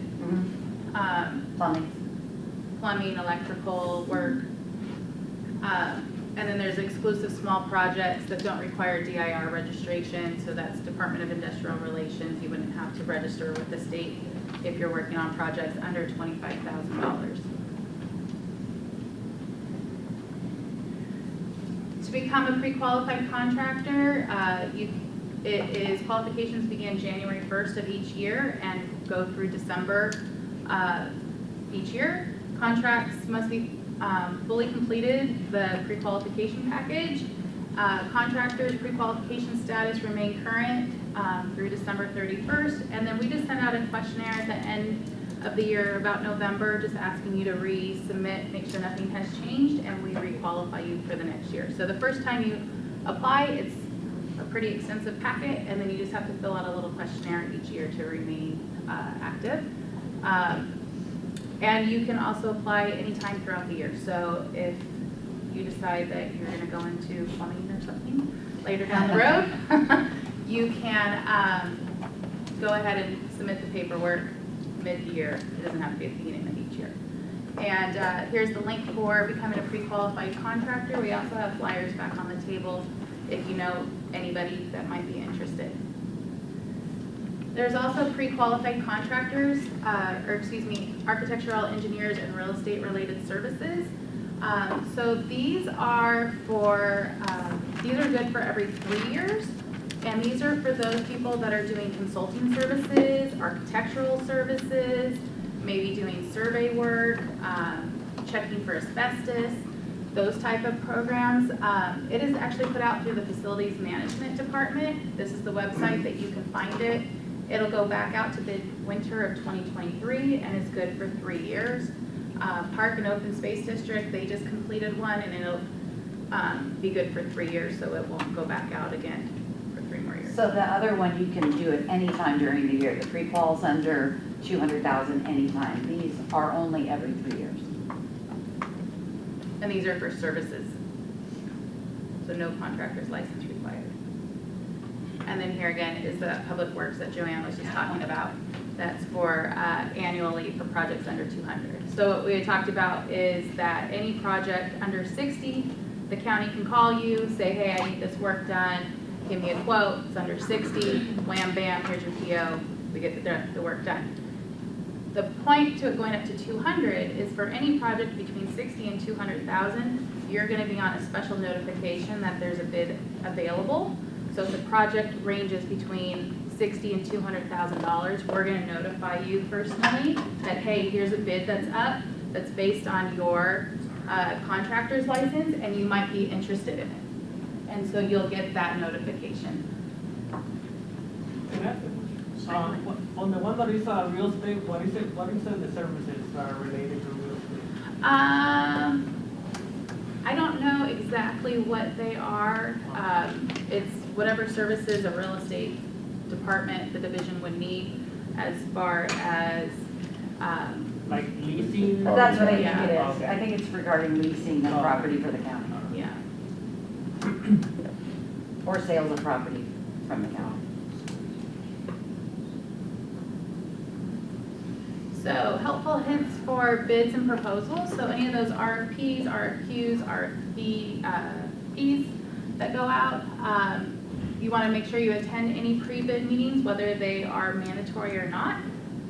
Just make sure you're getting all the information. Be clear and concise in your bid responses so that there's no questions or concerns from those people that are reviewing them that you might not have understood the scope or If there's any questions, make sure you address and include all the requested information. Don't leave anything blank. Know the evaluation and bid process as described in the bid itself. So if you have any questions, make sure you ask questions. Technical difficulties, make sure you reach out before the bid closes. So don't call Joanne or I 2 minutes before the bid closes and say my computer doesn't work. Find out before that there's problems. Make sure you submit your bids on time. The deadline is always 1:30 p.m. on whatever day is selected. Late responses are not accepted. Be sure to ask as many questions as you can come up with so that you know that all your questions have been answered, and then you can always request a debriefing after the bid is closed. So these are just some other helpful hints, and one of the things that you should remember when you're looking at an RFQ, RFP, RFQU, RFB, there's all kinds of R's out there. Read them really carefully. Don't just go to the part and fill in blanks, because you're gonna miss forms, you're gonna miss deadlines. If you have questions and you guys email us and the bid is out, we can't answer you. You have to post them on either Rivco Pro or Public Purchase so that everyone gets the same information. You can't ask me and have me just tell you, because then it wouldn't be an open and fair competition. So really, really review, read it all. And you can still ask questions, but do it through the online bidding. Inform us of other contracts in place. So if they have so if you have another contract with the County of San Bernardino, they may have language that lets us piggyback. Is that what that's, okay. That allows us to piggyback off that contract and we don't have to go through this process, which is, we love, just so you know. And always check the purchasing website. There's always stuff that gets posted. Your commodity code may not match, you may miss something. I would make a reminder to check it weekly. But make sure you register as soon as possible. There's tons of bid opportunities in the county. So this is how you find us, Monday through Friday. This is the address, but you can also email Joanne and I if you have any questions. But this is the website here at the bottom that there's links that will take you to the bid opportunities. There's bids posted for the construction projects. There's bids, links that take you to Rivco Pro, where some of the bids are posted for some departments, and then it'll take you to links for public purchase also. And it'll show you which ones are posted specifically for Riverside County, and you can scroll through them. Definitely, if you need to set up an account, both with Rivco Pro or Public Purchase, they are free to set up. There are options to purchase setups, but you don't have to do that. Just do the free setup or the free account, and you're good to go. Are there any questions? So I'll be working with goods, like PPE. So let's just say you guys ordered 100,000 masks. I'm a small business, so that money's gonna be very tight for me. So how does it work as far as you guys reimbursing? How do you get the money? How many days? We're on a net 30, but we don't pay in advance. Yeah. As a rule. So, you know, a hospital does a ton of solicitations, and definitely, it's a net 30. So once we get the goods, it's a 30-day turnaround. Here's my off-the-record tip. I know, I just... Don't do anything till you have a PO in your hand. So you talk to somebody and you're like, I got you, man. You're getting the order, you're going forward, right? There's still a lot of steps that have to take place, right? I work for facilities management. So they have to go through and get the request, get this other Form 5, I don't know, and to get all these departments to sign off on this stuff. It can take 3-4 weeks for it to even get to me to make a PO to even get it back to the guy requesting it. That stuff, it already shipped. You're now waiting for your payment. You're like, 30 days, I'm getting paid. Nope, because it just took me 45 to get the PO, right? And then it still has to make it through, because now we're getting the invoice, and it now has to route through all the approvals to get the payment, right? So now you're like, I'm a small business. I wanted 30 days to get paid, and I'm at 60, right? So you have to make sure you have that PO in your hand before you order that product and get that product sent out. Because I'm not saying we're not gonna send it, but that's gonna delay your payment because of the process it has to go through. Yes, sir. I was just gonna share too, unless you're manufacturing the goods that you're selling, try to get net 45 or net 60 from your suppliers, and then you're not stuck like that. Thank you. Very good idea. They'll, you can at least ask. Some people will give you net 45 or net 60. Yeah. When you set up your account with the county too, don't request a check, have it be direct deposit. That'll speed up your payment also.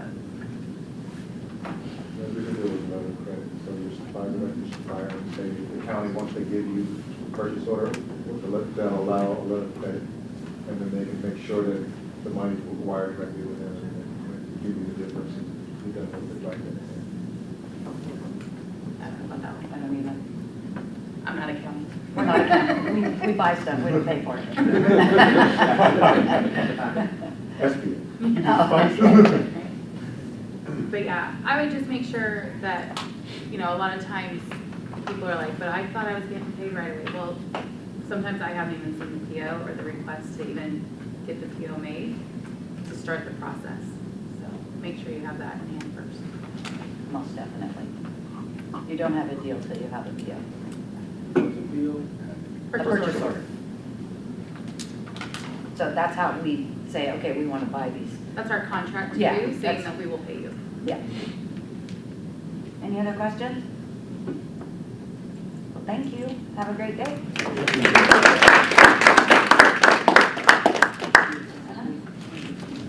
So our last presenter of the day is Carla Gonzalez with the Inland Empire SBDC to talk to you about purchasing with state and federal, correct? Contracting in general, Yes. yes, Okay. yes. And it's been Joy's turn. You want to take a quick stretch and get water or granola bars? They're at the back, right there. That is not really.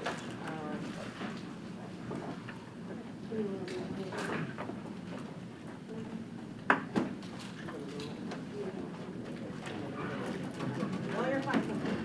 But don't leave because you're going to miss a good workshop. I promise you guys. Don't leave. Don't leave. But there is water back there and granola bars. I mean, we've been sitting for a while.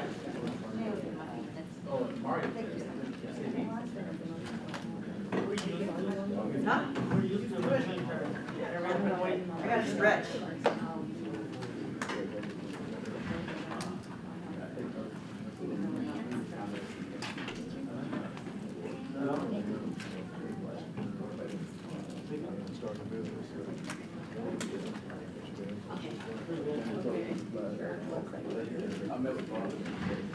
We've got water, granola bars.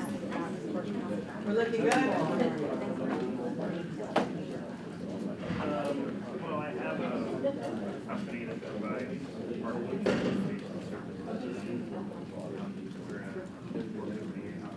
All righty, guys, so thank you for staying on for my segment.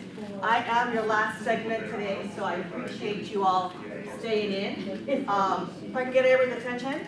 So I am Carla with the K, and I am with the Inland Empire Small Business Development Center. So you had Carla with the C earlier, and we actually work out of the same offices together, so it gets really confusing. But as Carla mentioned, we are the Inland Empire SBDC, and we are part of a larger network. We're part of the Orange County Inland Empire Network, which covers Riverside, San Bernardino, and Orange County. Those are the 3 locations where we have offices throughout those 3 counties. Now, that doesn't mean we can't see other people outside of those county areas. Like Carla mentioned, I have clients in Maryland, Washington, Arizona, Texas, and I think Nevada was my newest one. So we can help anybody. If you're looking for us, we can assist you all at no cost. So far today, everything's been almost at no cost. You had Carla coming in earlier, the county talking about registering for free. So take advantage of the free resources that you have. So the SBDC, like we said, we cover these 3 counties, but it is a national program. All across the U.S., there are SBDCs. So if you know anybody that needs assistance and they're looking for help, send them to the SBDC. They are a nationwide program, okay? There are over 1,000 locations. Now, we have, like Carla mentioned, about 10 consultants out of my offices. We have another 80 out of Orange Coachella Valley combined as well. So here with me today, I have Michael from the Orange County SPDC that works under my team under contracting. So we are all here to assist you, so please use us. If you don't call us, if you don't come see us, I'm gonna play solitaire all day on my computer. So please use us, that is what we are here for. We are a proud partner of the SBA, a proud partner of GoBiz, and the cities and the counties that we serve. Because of them, we have our offices where you can come in still to see us one-on-one. I myself work out of Menifee, out of Moreno Valley Birth, and out of downtown Riverside. But as we mentioned, we do virtual appointments, okay? If you have questions, please feel free to just stop me and ask me. So what we have unique to our OCIE SPDC is what's called the Center for Contracting. The Center for Contracting is located out of all 3 locations. There are 6 consultants there ready to assist you in any area regarding contracting. So whether you're thinking about contracting, you're already interested in contracting, or you just have questions about it, there are 6 of us part of that team, okay? We do not all hold the same expertise. By all means, I do not know half the stuff Michael knows. Okay, so we all have different strengths. But our core is helping you do research, helping you with contracts and bids, certification, another little question earlier, we help you with that certification process. Helping you with capability statements, and to your question on the POs, helping you manage those contracts as well. So we can help you, it's a full circle. And I don't know if Carla mentioned it earlier, but we are, like I said, free, and we're not commission-based. So we're really just here to help you. I've been with the SPDC 12, 13 years now, and Michael's been here, I think, 2 years now. So we're all here and committed to help you, okay? So this is the team that we have for contracting. Mind you, there's about 80 of us that help in other areas, but this is just my contracting team. So you have Victor, Lupe, Troy, Jackie, myself, and Michael. So you have a team behind you if you're looking in dabbling in contracting, have contracts, have questions, you have a team. You don't just have me or Michael, you have a team. And as a team, we all get together about once a month and just talk about ideas of how to do and create more workshops for all of you. How to provide services to all of you to meet your needs in this particular area. We all co-consult as well too. There are times where I can't help you, let me bring in Michael, let me bring in Victor, because we all work together and we are all your team. You're not just working with Carla, you're working with the team, okay? So as I mentioned, we all have different strengths and backgrounds. Now, we also have what's called Chatting Contracts with Carla. There are quick little 10-minute interviews on our website, and I believe Stephanie's gonna give me all these PowerPoints from today, and I will email them all to you, so you don't have to take pictures or write things down, I will email you everything. But they're quick 10-minute interviews.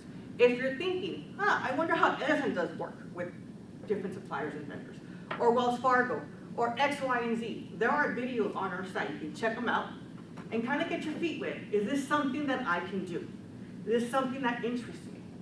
If you think of a company and you're like, well, Carla, you don't have a video for them, email me. I am always open to suggestions, and I have no issue knocking on those doors to see if they'll give me a quick 5 to 10-minute interview just to ask them some questions. But those are opportunities for you to kind of see what their deal is. What are they looking for? What does that process look like? Okay? So there are on our website, and I believe on the YouTube and on the Facebook as well too. Now, for the biggest thing that they brought me in for, talking about contracting. How many in the room are currently contracting out with government agencies or local municipalities? 1, 2, okay. We're gonna hopefully change that in the next couple of months here after this presentation. So when we ask, who are the corporations and government agencies? That is always the biggest question. I forget that I can just do this, and I'm just doing this. So California is one of them. That is your state. And I emphasize that because then we look at the federal. When you come to me and say, I want to do government contracting, fantastic. Which one? Because state is very different from federal. Very different. Oh, I'm going too fast now. There we go. Then you have your Fortune 500 companies. You have your municipalities, cities and counties. You have your school districts, and you have the utilities. There are different sectors that you can contract with. Look for opportunities, but they all have different processes. So to the question earlier, if you are a disabled veteran business enterprise, there are certain certifications that each one will look at. The big one that I get is, Carla, I need to get woman certified. Fantastic. With who? And I'm not trying to be mean, but I'm going to ask you again, with who? There are 3 different kinds of women certifications. For my veterans, there's 2. There's actually a 3rd one. I don't push. I go the free route. I love the word free, guys. If we can do this, we're going to do this for free. But you have to understand, who do you want to do business with? Because you have to understand their processes. They are not the same. So, what do they buy? Let me ask you this. What don't they buy? They buy, yep, everything. They buy everything. So we can go PPE, the past 2 years, they buy a whole bunch of that. They buy professional services as well.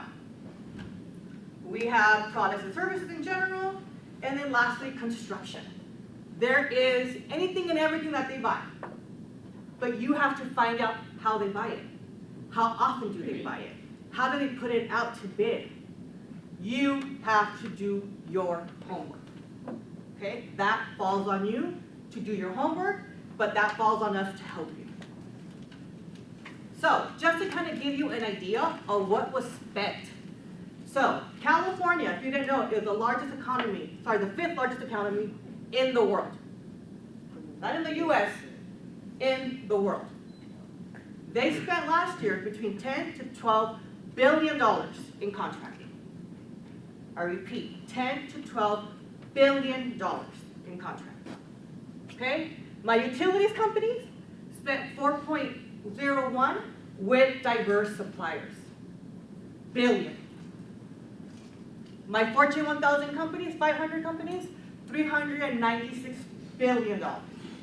You see a trend happening there? Federal, which is the largest buyer in the world, largest, $637 billion. Billion. You guys understand that? Billion. Okay? That is a lot of money being contracted out. Normally I would have the room yell billions with me. I don't think the outside officer would appreciate that. We can whisper it, but it's a lot of money. A lot of money getting out there on the street. We need to know how to go after it. We need to know what can we do as business owners to tap into that. Because that is a lot of money out there. So, when you're looking at contracting, there are different benefits that you can take advantage of, obviously. You can create a new revenue stream for yourself. You might not even ever have thought of contracting out. You can create that revenue stream. You can expand into other markets. Had a lady just yesterday that does windows for residential. I'm like, well, why don't you sell to prime contractors? They buy windows when they build buildings. I never thought about that. So you gotta think of new markets to expand. Your business will grow, but you have to grow at your right pace. You don't wanna grow faster than you should, and you're gonna create new partnerships. Do not be greedy. Subcontracting is a good opportunity to grow your business. People will come in like, no, I want to get the contract, I want to do the prime. You will be just as successful, if not more, being a subcontractor. So subcontractor is not a bad word. It should be actually the first route you take if you're looking into breaking into any of these different areas.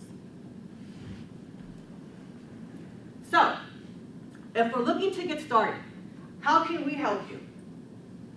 First, research. So remember, we're going to go through the 4 buckets. You want to make sure you know who your target market is. Because you'll come to me or Michael or anybody on the team, I want to sell to everybody. Okay, let's take one at a time. And let's figure out, what do they buy? Do they require any special permits or licenses? Do they have even a need for your product or your service? There is historical information out there. We can research it to see if they even bought your type of service or product. I don't want you going in blind. We have to go in prepared, okay? We do what's called market research for you. And it's Intel figuring out, depending on the NEICS code, if this particular service or product was contracted out. So we can pull that for you. Once you figure out your target market, you have to figure out your industry codes. The county mentioned they use NGIP codes. That's the county. The feds don't look at those codes. They look at the NEICS codes. My state doesn't look at either of those codes. They use their UNSPSC codes. My life is a life of acronyms. Okay? So you have to understand, who do you want to go after, and what are the codes that they use to identify that product or service. Okay? Now, I will tell you the norm is going to be your NEICS codes. And you may not even know this, but when you open up your bank account, they ask you for an NEICS code. Or when you filed your taxes and you filed an activity code, that activity code is your NEICS code. That is the basis of your overall industry. So you can use that code to cross-reference all the other industry codes. Okay? You can have more than one code. You're not limited to one code. If you are general construction, you might have 5, 6, 7, 8, 10 codes. Michael, what's the most you've ever seen in codes in one file? 50. It's whatever your business can do. So if your business can do it, you are going to associate yourself to that code. Now, if you have 50 codes, 10 codes, whatever, one of those is going to be your primary function. That's going to tell me you bring the majority of your revenue from that code.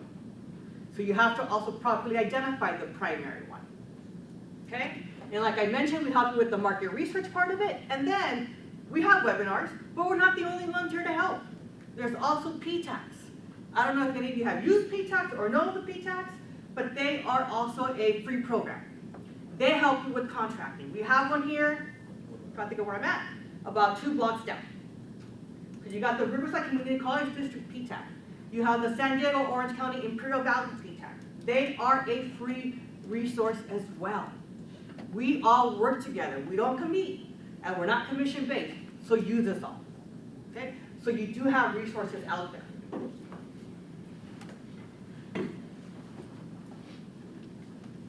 So, once you figure out who do you want to do business with, how do they buy, all that good stuff, then we look at contracts and bids. As the county mentioned earlier, there was RFPs, RFQs. There's a whole bunch of different types of contracts and bids. I by no means am an expert in that. I have Victor in the office. Okay, but you have to understand the different types of bids that are coming out. You have to register for the bid notification, like the county mentioned. There isn't a free central site, I wish there was, that you can register and see all the bids. That, if I had one wish, that would be it. They'd make life easy for everybody. But they don't have that. So once again, once you identify your target market, let's register to receive those bid notifications. If it's county, if it's all any of them, they're all free sites. You can pay a third party, completely up to you. I don't like that. I like the word free. Okay? Takes a little bit of time, but you can register yourself in all these different forms. Now, you want to make sure when you register yourself correctly. Don't do it quickly. You have to make sure you identify, once again, all your industry codes. Everything that your business can do. Because I'll get a call from you 3 weeks later, Carla, I registered, but I haven't seen anything yet. Okay, let's meet, let's look at your profile. 9 out of 10 times, something is off in that profile. We fix it, then you'll get the notifications. Okay? Then, searching for those bids. You can't just sit there and let them come to you. You have to be proactive. Those notifications will come out to you, open them, review them.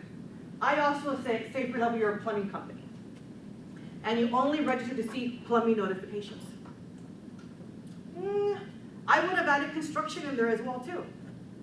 Because when they build buildings, there's going to be a need for plumbing in there. So why not know ahead of time what's going to be needed?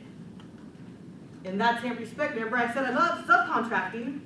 That gives you the opportunity to see what primes are going to bid on it. Guess what I'm going to be doing? I'm going to be reaching out to those primes and introducing myself to them. Hey, I am a plumbing company. I see you're going to bid on this. I want to be a subcontractor for you. What does that process look like? So you can be proactive.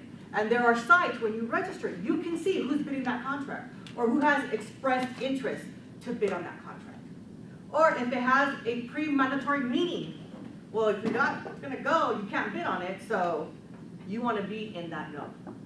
Because if you wanna be a sub, all those primes are gonna compete for that contract, and they're gonna need subcontractors, okay? Research past performance.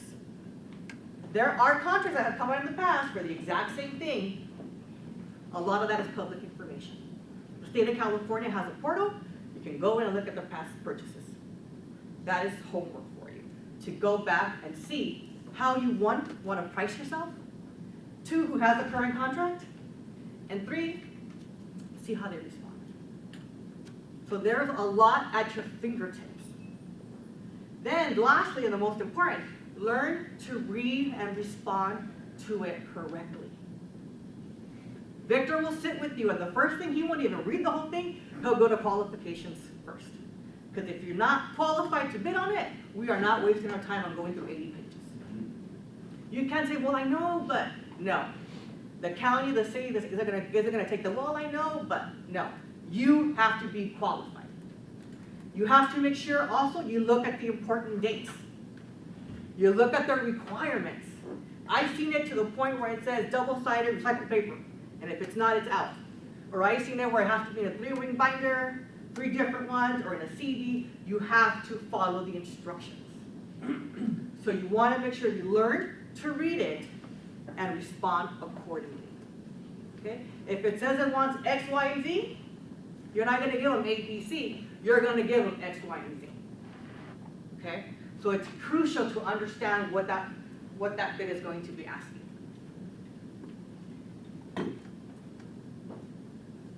So, once you figure out who do you want to do business with, I have a good idea of how to respond to these bids, then we look at the who cares. This is my favorite topic, is the who cares. So, when we're looking at certifications, question was made earlier about being a disabled veteran, STD or WISB. I've been teaching this course 10 years. Certifications are a competitive tool. They do not guarantee you any work. I repeat, they are a tool and they do not guarantee you any work. And I say that the people will come to you, well, I'm certified, I'm not getting any work. Once again, it's not going to fall in your lap. It is a tool to make you more competitive, okay? Anybody here certified? 1, 2, 3, okay. First time hearing about certifications, the rest of you? Yeah, okay. It happens a lot, it happens a lot. All I do all day is talk about certifications. So, first things first, on certifications, you need to identify the ownership. Because you can come and tell me, well, Carla, I am a disabled veteran. Okay, great. How are you owned? Well, it's me and my wife, and we're 50-50. Well, that's not going to happen. I need you to be at 51%. 51% is my magic number. And I need to be able to get to that 51%. Okay? And it's not just giving me the ownership, but it's what I call OCM. Own it, control it, and manage it. So yeah, you own it, fantastic, but you also have to be able to manage that company, run that company, fire and hire, sign checks, and so forth. You just can't say, well, yeah, I just go in once a week, they handle everything, I'm just kind of there for show. It ain't gonna happen. It ain't. You need to make sure you properly own, control, and manage that company. And that goes for any designation, not just disabled veterans. Women, minority as well, and any other designations. So 51% is that magic number, okay? So if you say, well, I'm a disabled veteran, say you're male, but the wife is, say, minority. Can we get woman, minority? No, I have to get to 51%. So if my disabled veteran is minority and woman, boom, boom, boom, that's all 3 and they own 100%. I can do that. So you're not limited, but you have to get to that 51%. Okay? Don't wake up tomorrow and say, okay, I'm going to switch my ownership. You can, but it needs to make sense and we have to let it season because it will raise eyebrows when you go through the certification process. Okay? It raises eyebrows. You must have your business documents in order, meaning licenses, permits, anything needed to run that business. Okay? If you are in city limits, you better have a city license. If you are a contractor, you need to have a CSLB license. It's whatever that type of industry requires. In addition to that, if you are a corporation or an LLC, your corporate docs need to be in order. 80% of the time they'll come in, well, I've never even opened this book, it's in there dusty, I think my accounting gave it to me. Okay, that's great, bring it in, we're gonna dust it off, and we're about to have meeting minutes. Because that is part of the documentation process. You need to be up to date on your meeting minutes, you need to have your SIs filed, you need to have everything in order. So before we even have the discussion on certifications, I gotta get you in order and compliant. Okay? And sometimes you just don't know you have to do that. Because the CPA or a bookkeeper created it for you, and that's okay. But my job is to make sure you get up to speed, because moving forward, you can't be missing those steps. Okay? Then we look at the who cares. That's the biggest question. So back to my example, if you come out, I need to get ABC certified. Okay, well with who? Because we have to figure out the who cares. The who cares means who do you want to do business with and what do they care about. State of California is race and gender neutral. They don't look for minority, they don't look for women. Small business and disabled veteran businesses only. So you have to identify the who cares. Because that will tell you which certification, if any, that you should get to make you more competitive. Okay? Then we go back into registering into their portals and going through that process. Networking is huge. Networking is huge. You want to be prepared and you want to go to networking events.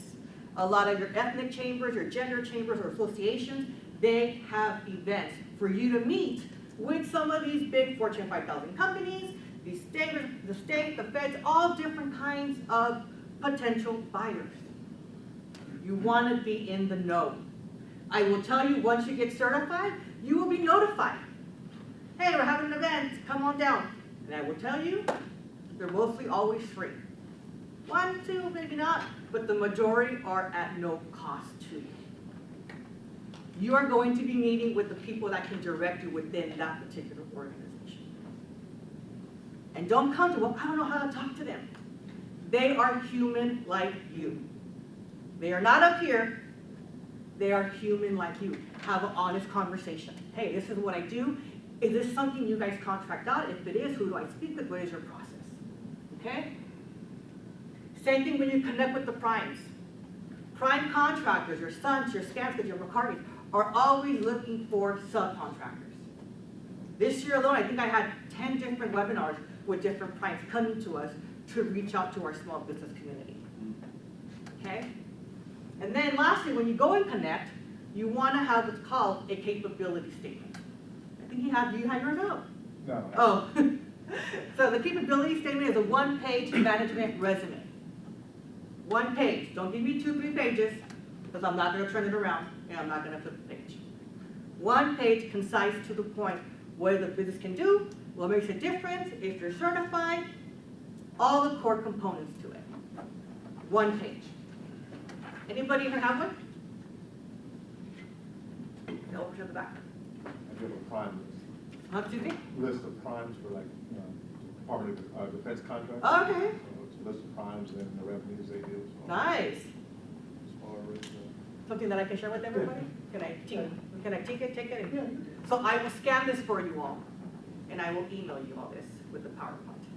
But just to kind of give you, I'm blind and I'm wearing glasses too. So if I look at Lockheed Martin, they did $48 million obligated. Not million? No, I think that's million. It's a lot. There's a lot. So thank you for sharing this. that's to the small business. To the small. Yeah, so that's the subs. So I will go ahead and scan this to give this to everybody. If you didn't sign in, I think you guys all registered, right? Okay, so I have all your emails. So I will send it out. So thank you for sharing that. That's awesome. But that capability statement is that 1 pager. When you go to an event, that's what you're going to hand them. That's going to give them all the information they need. I am not a marketing person whatsoever, so you don't come for me for marketing advice. I can tell you what the key components are, and if you want to spruce it up and make it nice, you're more than welcome to. but it needs to be an extension of your website, an extension of your brand. Like I said, I'm not a marketing person, so I don't look at color schemes and all that, but you want it to match. Because if I go to look at it and it doesn't match the website, am I looking at the right business or not? So it needs to be an extension, and that's where we have the marketing team on our side that can help you with the marketing side of it. So we can help you with the content, they will help you with the marketing side of things. So when we're looking at supplier diversity, who has heard that term before?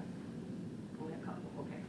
If you are researching at any point, any of my corporate companies or utility companies, supplier diversity is the key word you're going to search. Disney supplier diversity, Kaiser supplier diversity, Coca-Cola supplier diversity, they all have supplier diversity portals where you can register and they have goals. Okay? As a diverse supplier, meaning you are ethnic minority, a woman or a veteran, underserved communities. You guys are business owners. This has been set there to help you move forward. There are supplier diversity goals out there. Some of them are not mandatory. So you can't say, you need to give it to me because, no, they are goals. But I will tell you, they exceed those goals. So supplier diversity is where we all fall. We are diverse suppliers. Okay, is that clear for everybody? So if you're wondering, you're doing homework, well, I'm wondering about Walmart. Walmart supplier diversity is going to be your Google search. I'm worried about Costco. Costco supplier diversity. Because that will tell me, once I get to my who cares, what they care about in terms of certifications. It will also walk you through registering in their sites. Okay? I'm trying to make sure I stay on time with you guys. So, we're going to break down the certifications to each sector. Okay, that was a question earlier today. So there are different certifications for different sectors. So at the federal level, big guys, they have their 8A, they have their HUB zone, woman-owned small business, economically disadvantaged woman-owned small business, veteran-owned small business, and service-disabled veteran-owned small business. That is what the federal has. How many in here are SAM registered? Okay, perfect. SAM is the central site, System for Awards Management. It is the site where you register your business. Don't come to me and say, I'm SAM certified. SAM does not certify you. It is only a registration. It is a master door in order to get to any of this. You can self-certify. It's self-identified, but yes, yeah. It's not a formal, let's say that way. So in the SAM system, you will self-ID yourself. If you are minority, woman, X, Y, and Z, you would check off all the appropriate boxes. That will label you as a small business and small disadvantaged business in the SAM system. That's it. It is a free system for you to register. Free. If you go Google SAM and it does not end in .gov, you are going to pay anywhere from $500 to $1,000 to have someone type it in for you, because you still got to give all that information. So it needs to end in .gov. And I will tell you, I think Michael can attest to this, you will have a love-hate with the system. It has its good days, like a teenager. It has its good days, it has its bad days. It can go down for maintenance, it's back up and going. So be patient with the system. We help you through it. They no longer require you to have a DUNS number. They will issue you what's called a UEI number, a unique entity identifier. And that's where a lot of people are getting stuck at. It's moving quicker now. Okay, it's moving quicker. But in order to access any of these certifications here, you need to have SAM done and have it done correctly. Because, once again, if you look at those primary codes, we're going to base it off within your SAM. Okay? So you have, these are your federal ones, and once you're certified, you are able to use those logos on your business card or your website. Alrighty, has anybody heard 8A certified? Let me start with that. You are good. No, Oh. no, I thought that you haven't heard. Oh! Sorry. No, so 8A is the top dog of certifications. I can tell you, I think I talk people out of it more than I do into it. Michael's a wizard at 8A, so plug over there to him. But it's a complex certification. It's complex. People pay anywhere from $5,000 to $8,000 to get the assistance. You can pay if you want to, go right ahead, but you all know my favorite word is free. We help you in the office at no cost. We got what, right now, like 2 months ago, certified 8A, I think it was. So we do help you in the office. We don't do the application for you, because we can't do that. But we will sit with you, Zoom it, and have you complete it. What is it for? What do you? So it's federal contracting. So there are contracts set aside for this particular group.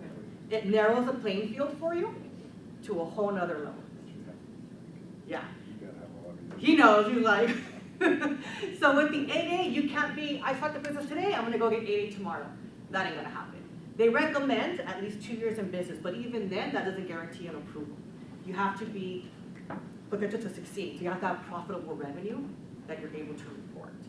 I normally say wait 4 or 5 years, and then we'll evaluate it, because I'd rather you get your feet wet first and everything else, and get a good footing.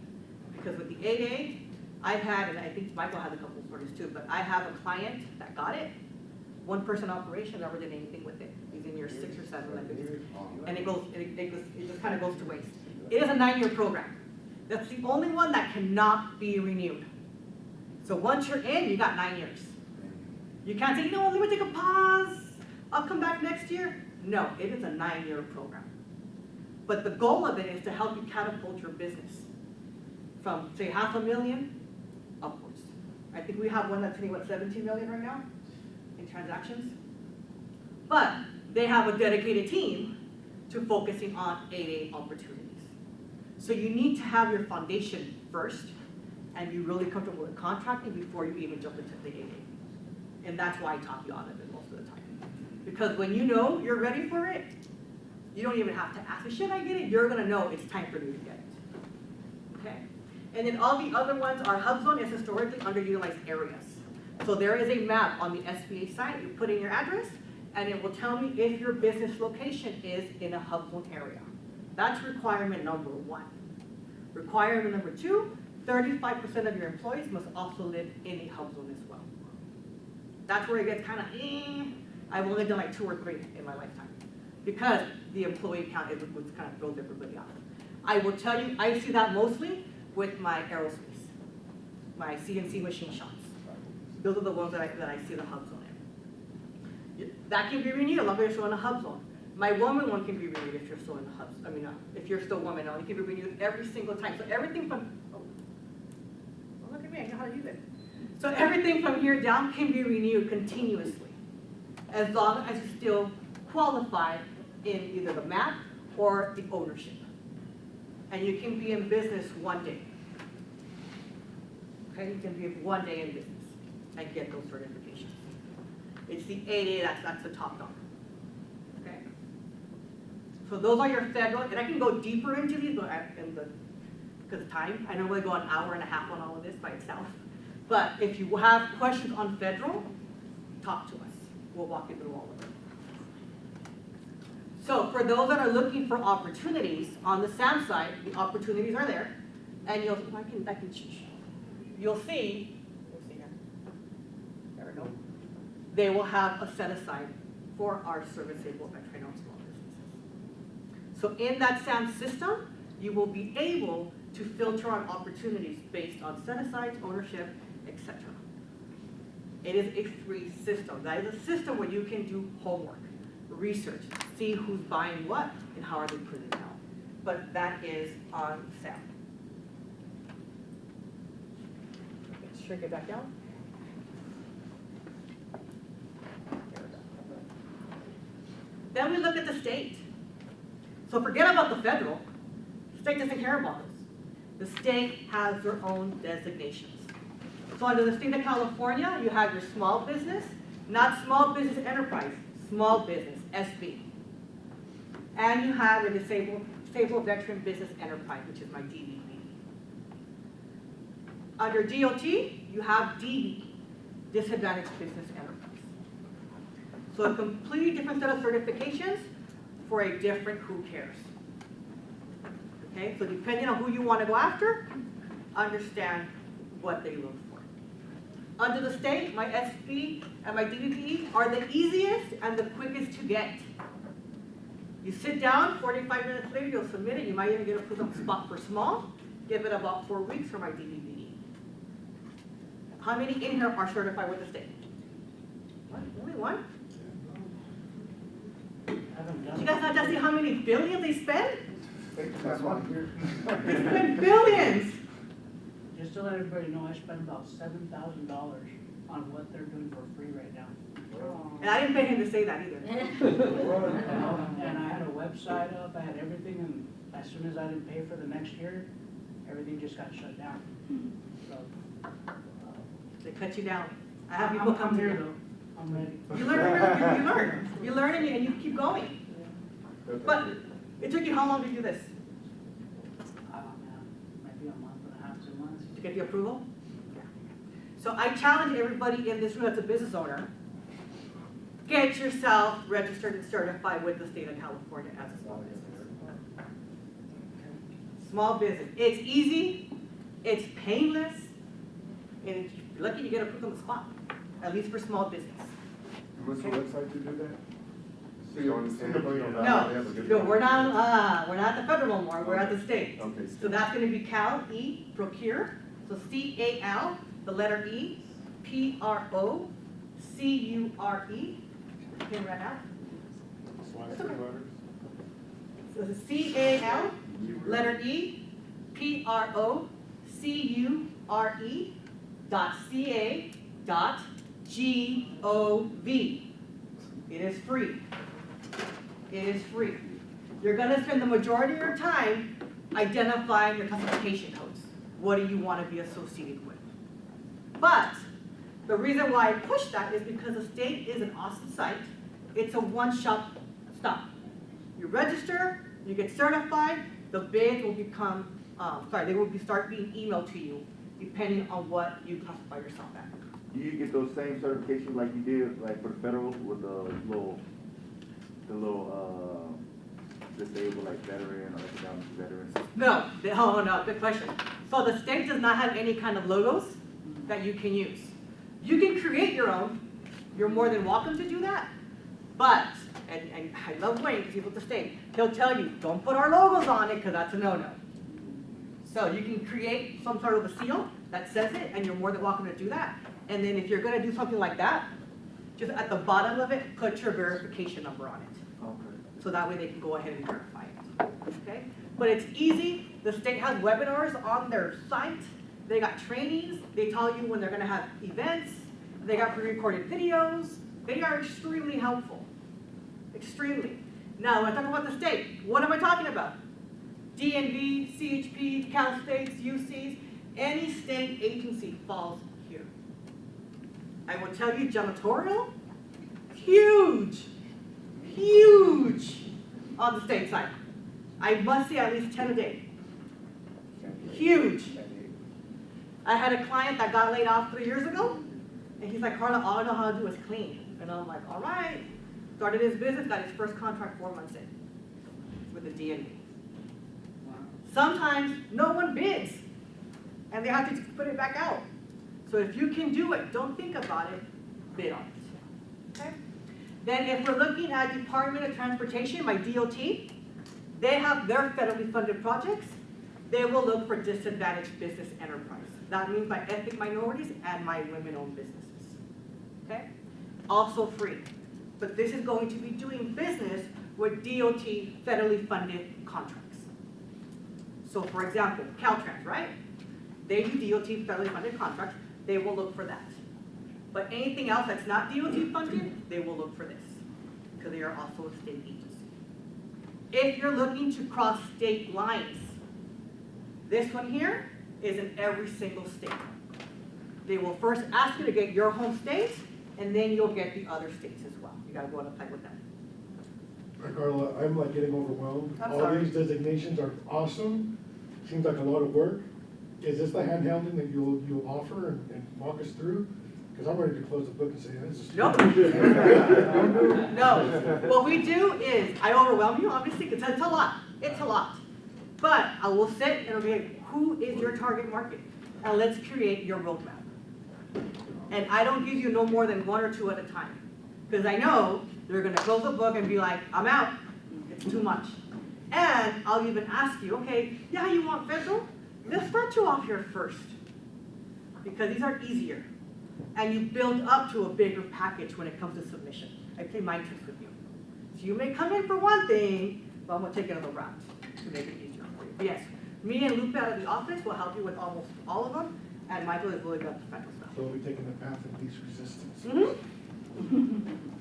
want to say I went to work with Carla, and everything she's saying, she really do it. Like she was going out, she'll ask you how much you trying to start, she'll write your business plan out with you, calculate the numbers, and I want to. And I didn't pay him either. But yeah, so we walk you through everything. I know it's a lot because I do this normally in 3 hour and a half, 2-3 hours. But no, we'll take it apart. If you're committed to get this done, I am committed to help you. I will not look for you. Because as a business owner, you need to be invested in this. So you can book with me unlimited. I have people that will see me once every 2 weeks. That's okay. But we have to move it forward. If you're like, Carla, I forgot, and do, then you're wasting my time. Because I'm here for you and you're not committed. And I'm that blunt with people, like, come on. So if we want to get this forward, you have a team of 6 of us that you can lean into. And we all work together. So just to kind of give you an idea of what it is, State of California does have a DVBE incentive. So you'll see a lot of the times on their bids that DVBE incentive in their notifications. Okay? Once again, if you are, say, a supplier, think, who can I supply to? Okay, let's say janitorial companies. Okay, fantastic. Look at those opportunities as well, too, because you want to see who's going to get that contract. Secondly, on that notification, it'll give you the opportunity to post your ad in that bid. It'll also tell it says vendor ads. You can be like, hey, I'm Carla, I can supply da da da da da. I'm DVBE, if you need a quote, let me know. So now you're being proactive on marketing yourself, okay? Then, to overview more, we got the ones for the utility companies and my corporate companies as well.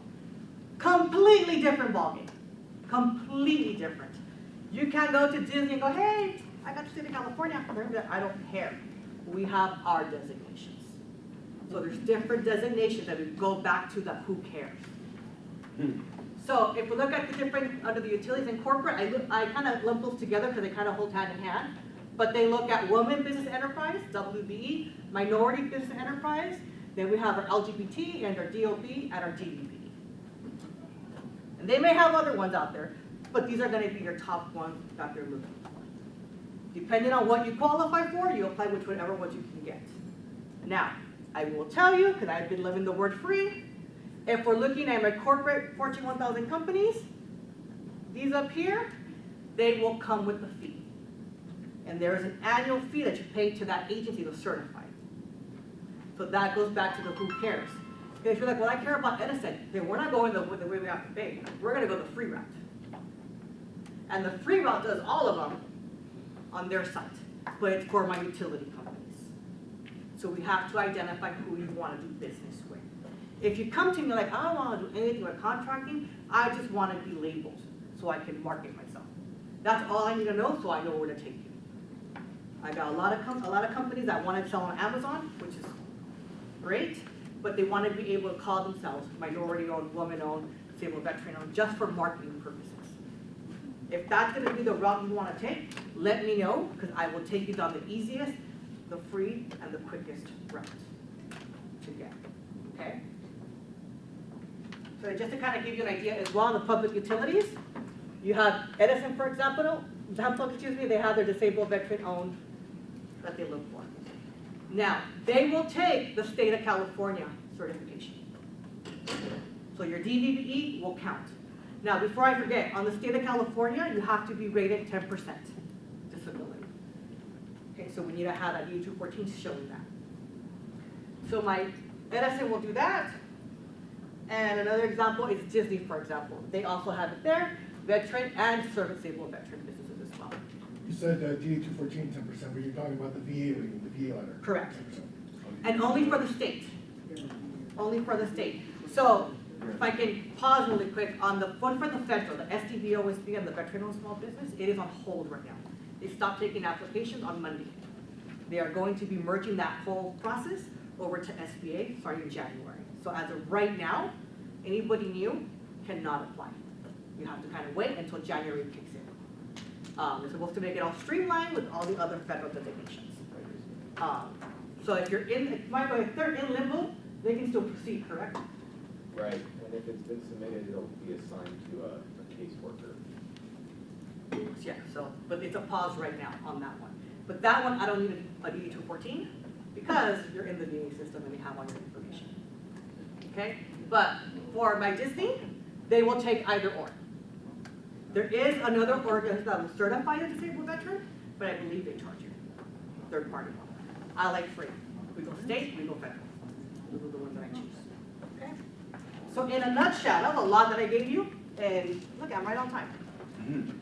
So if you all need any help with any of this, any of it, you have Michael's contact, I don't know if you knew that, and you have my contact on there as well. You can email us, and we'll get you set up. Now, if you have not been seen in the office, we will require you to complete our intake form. Quick 5-minute form, just so that we can document all of our notes. I can't say that I talked to somebody, if they're in the system, they're like, did you really talk to somebody, or are you just kind of killing time? No. But you can reach out to us through email. Or if you have needs from other services, business plans, projections, financing, SEO, whatever your business may need, do a 15-minute intake call. That 15 minutes will get you to our intake team, and they'll assess what your needs are. And then, okay, I'm going to sit you with this person and this person to get these different assistances. So remember, we have a pool of about 80+ consultants that are ready to assist you in different areas of expertise. Don't be afraid to call us. You're not bothering us.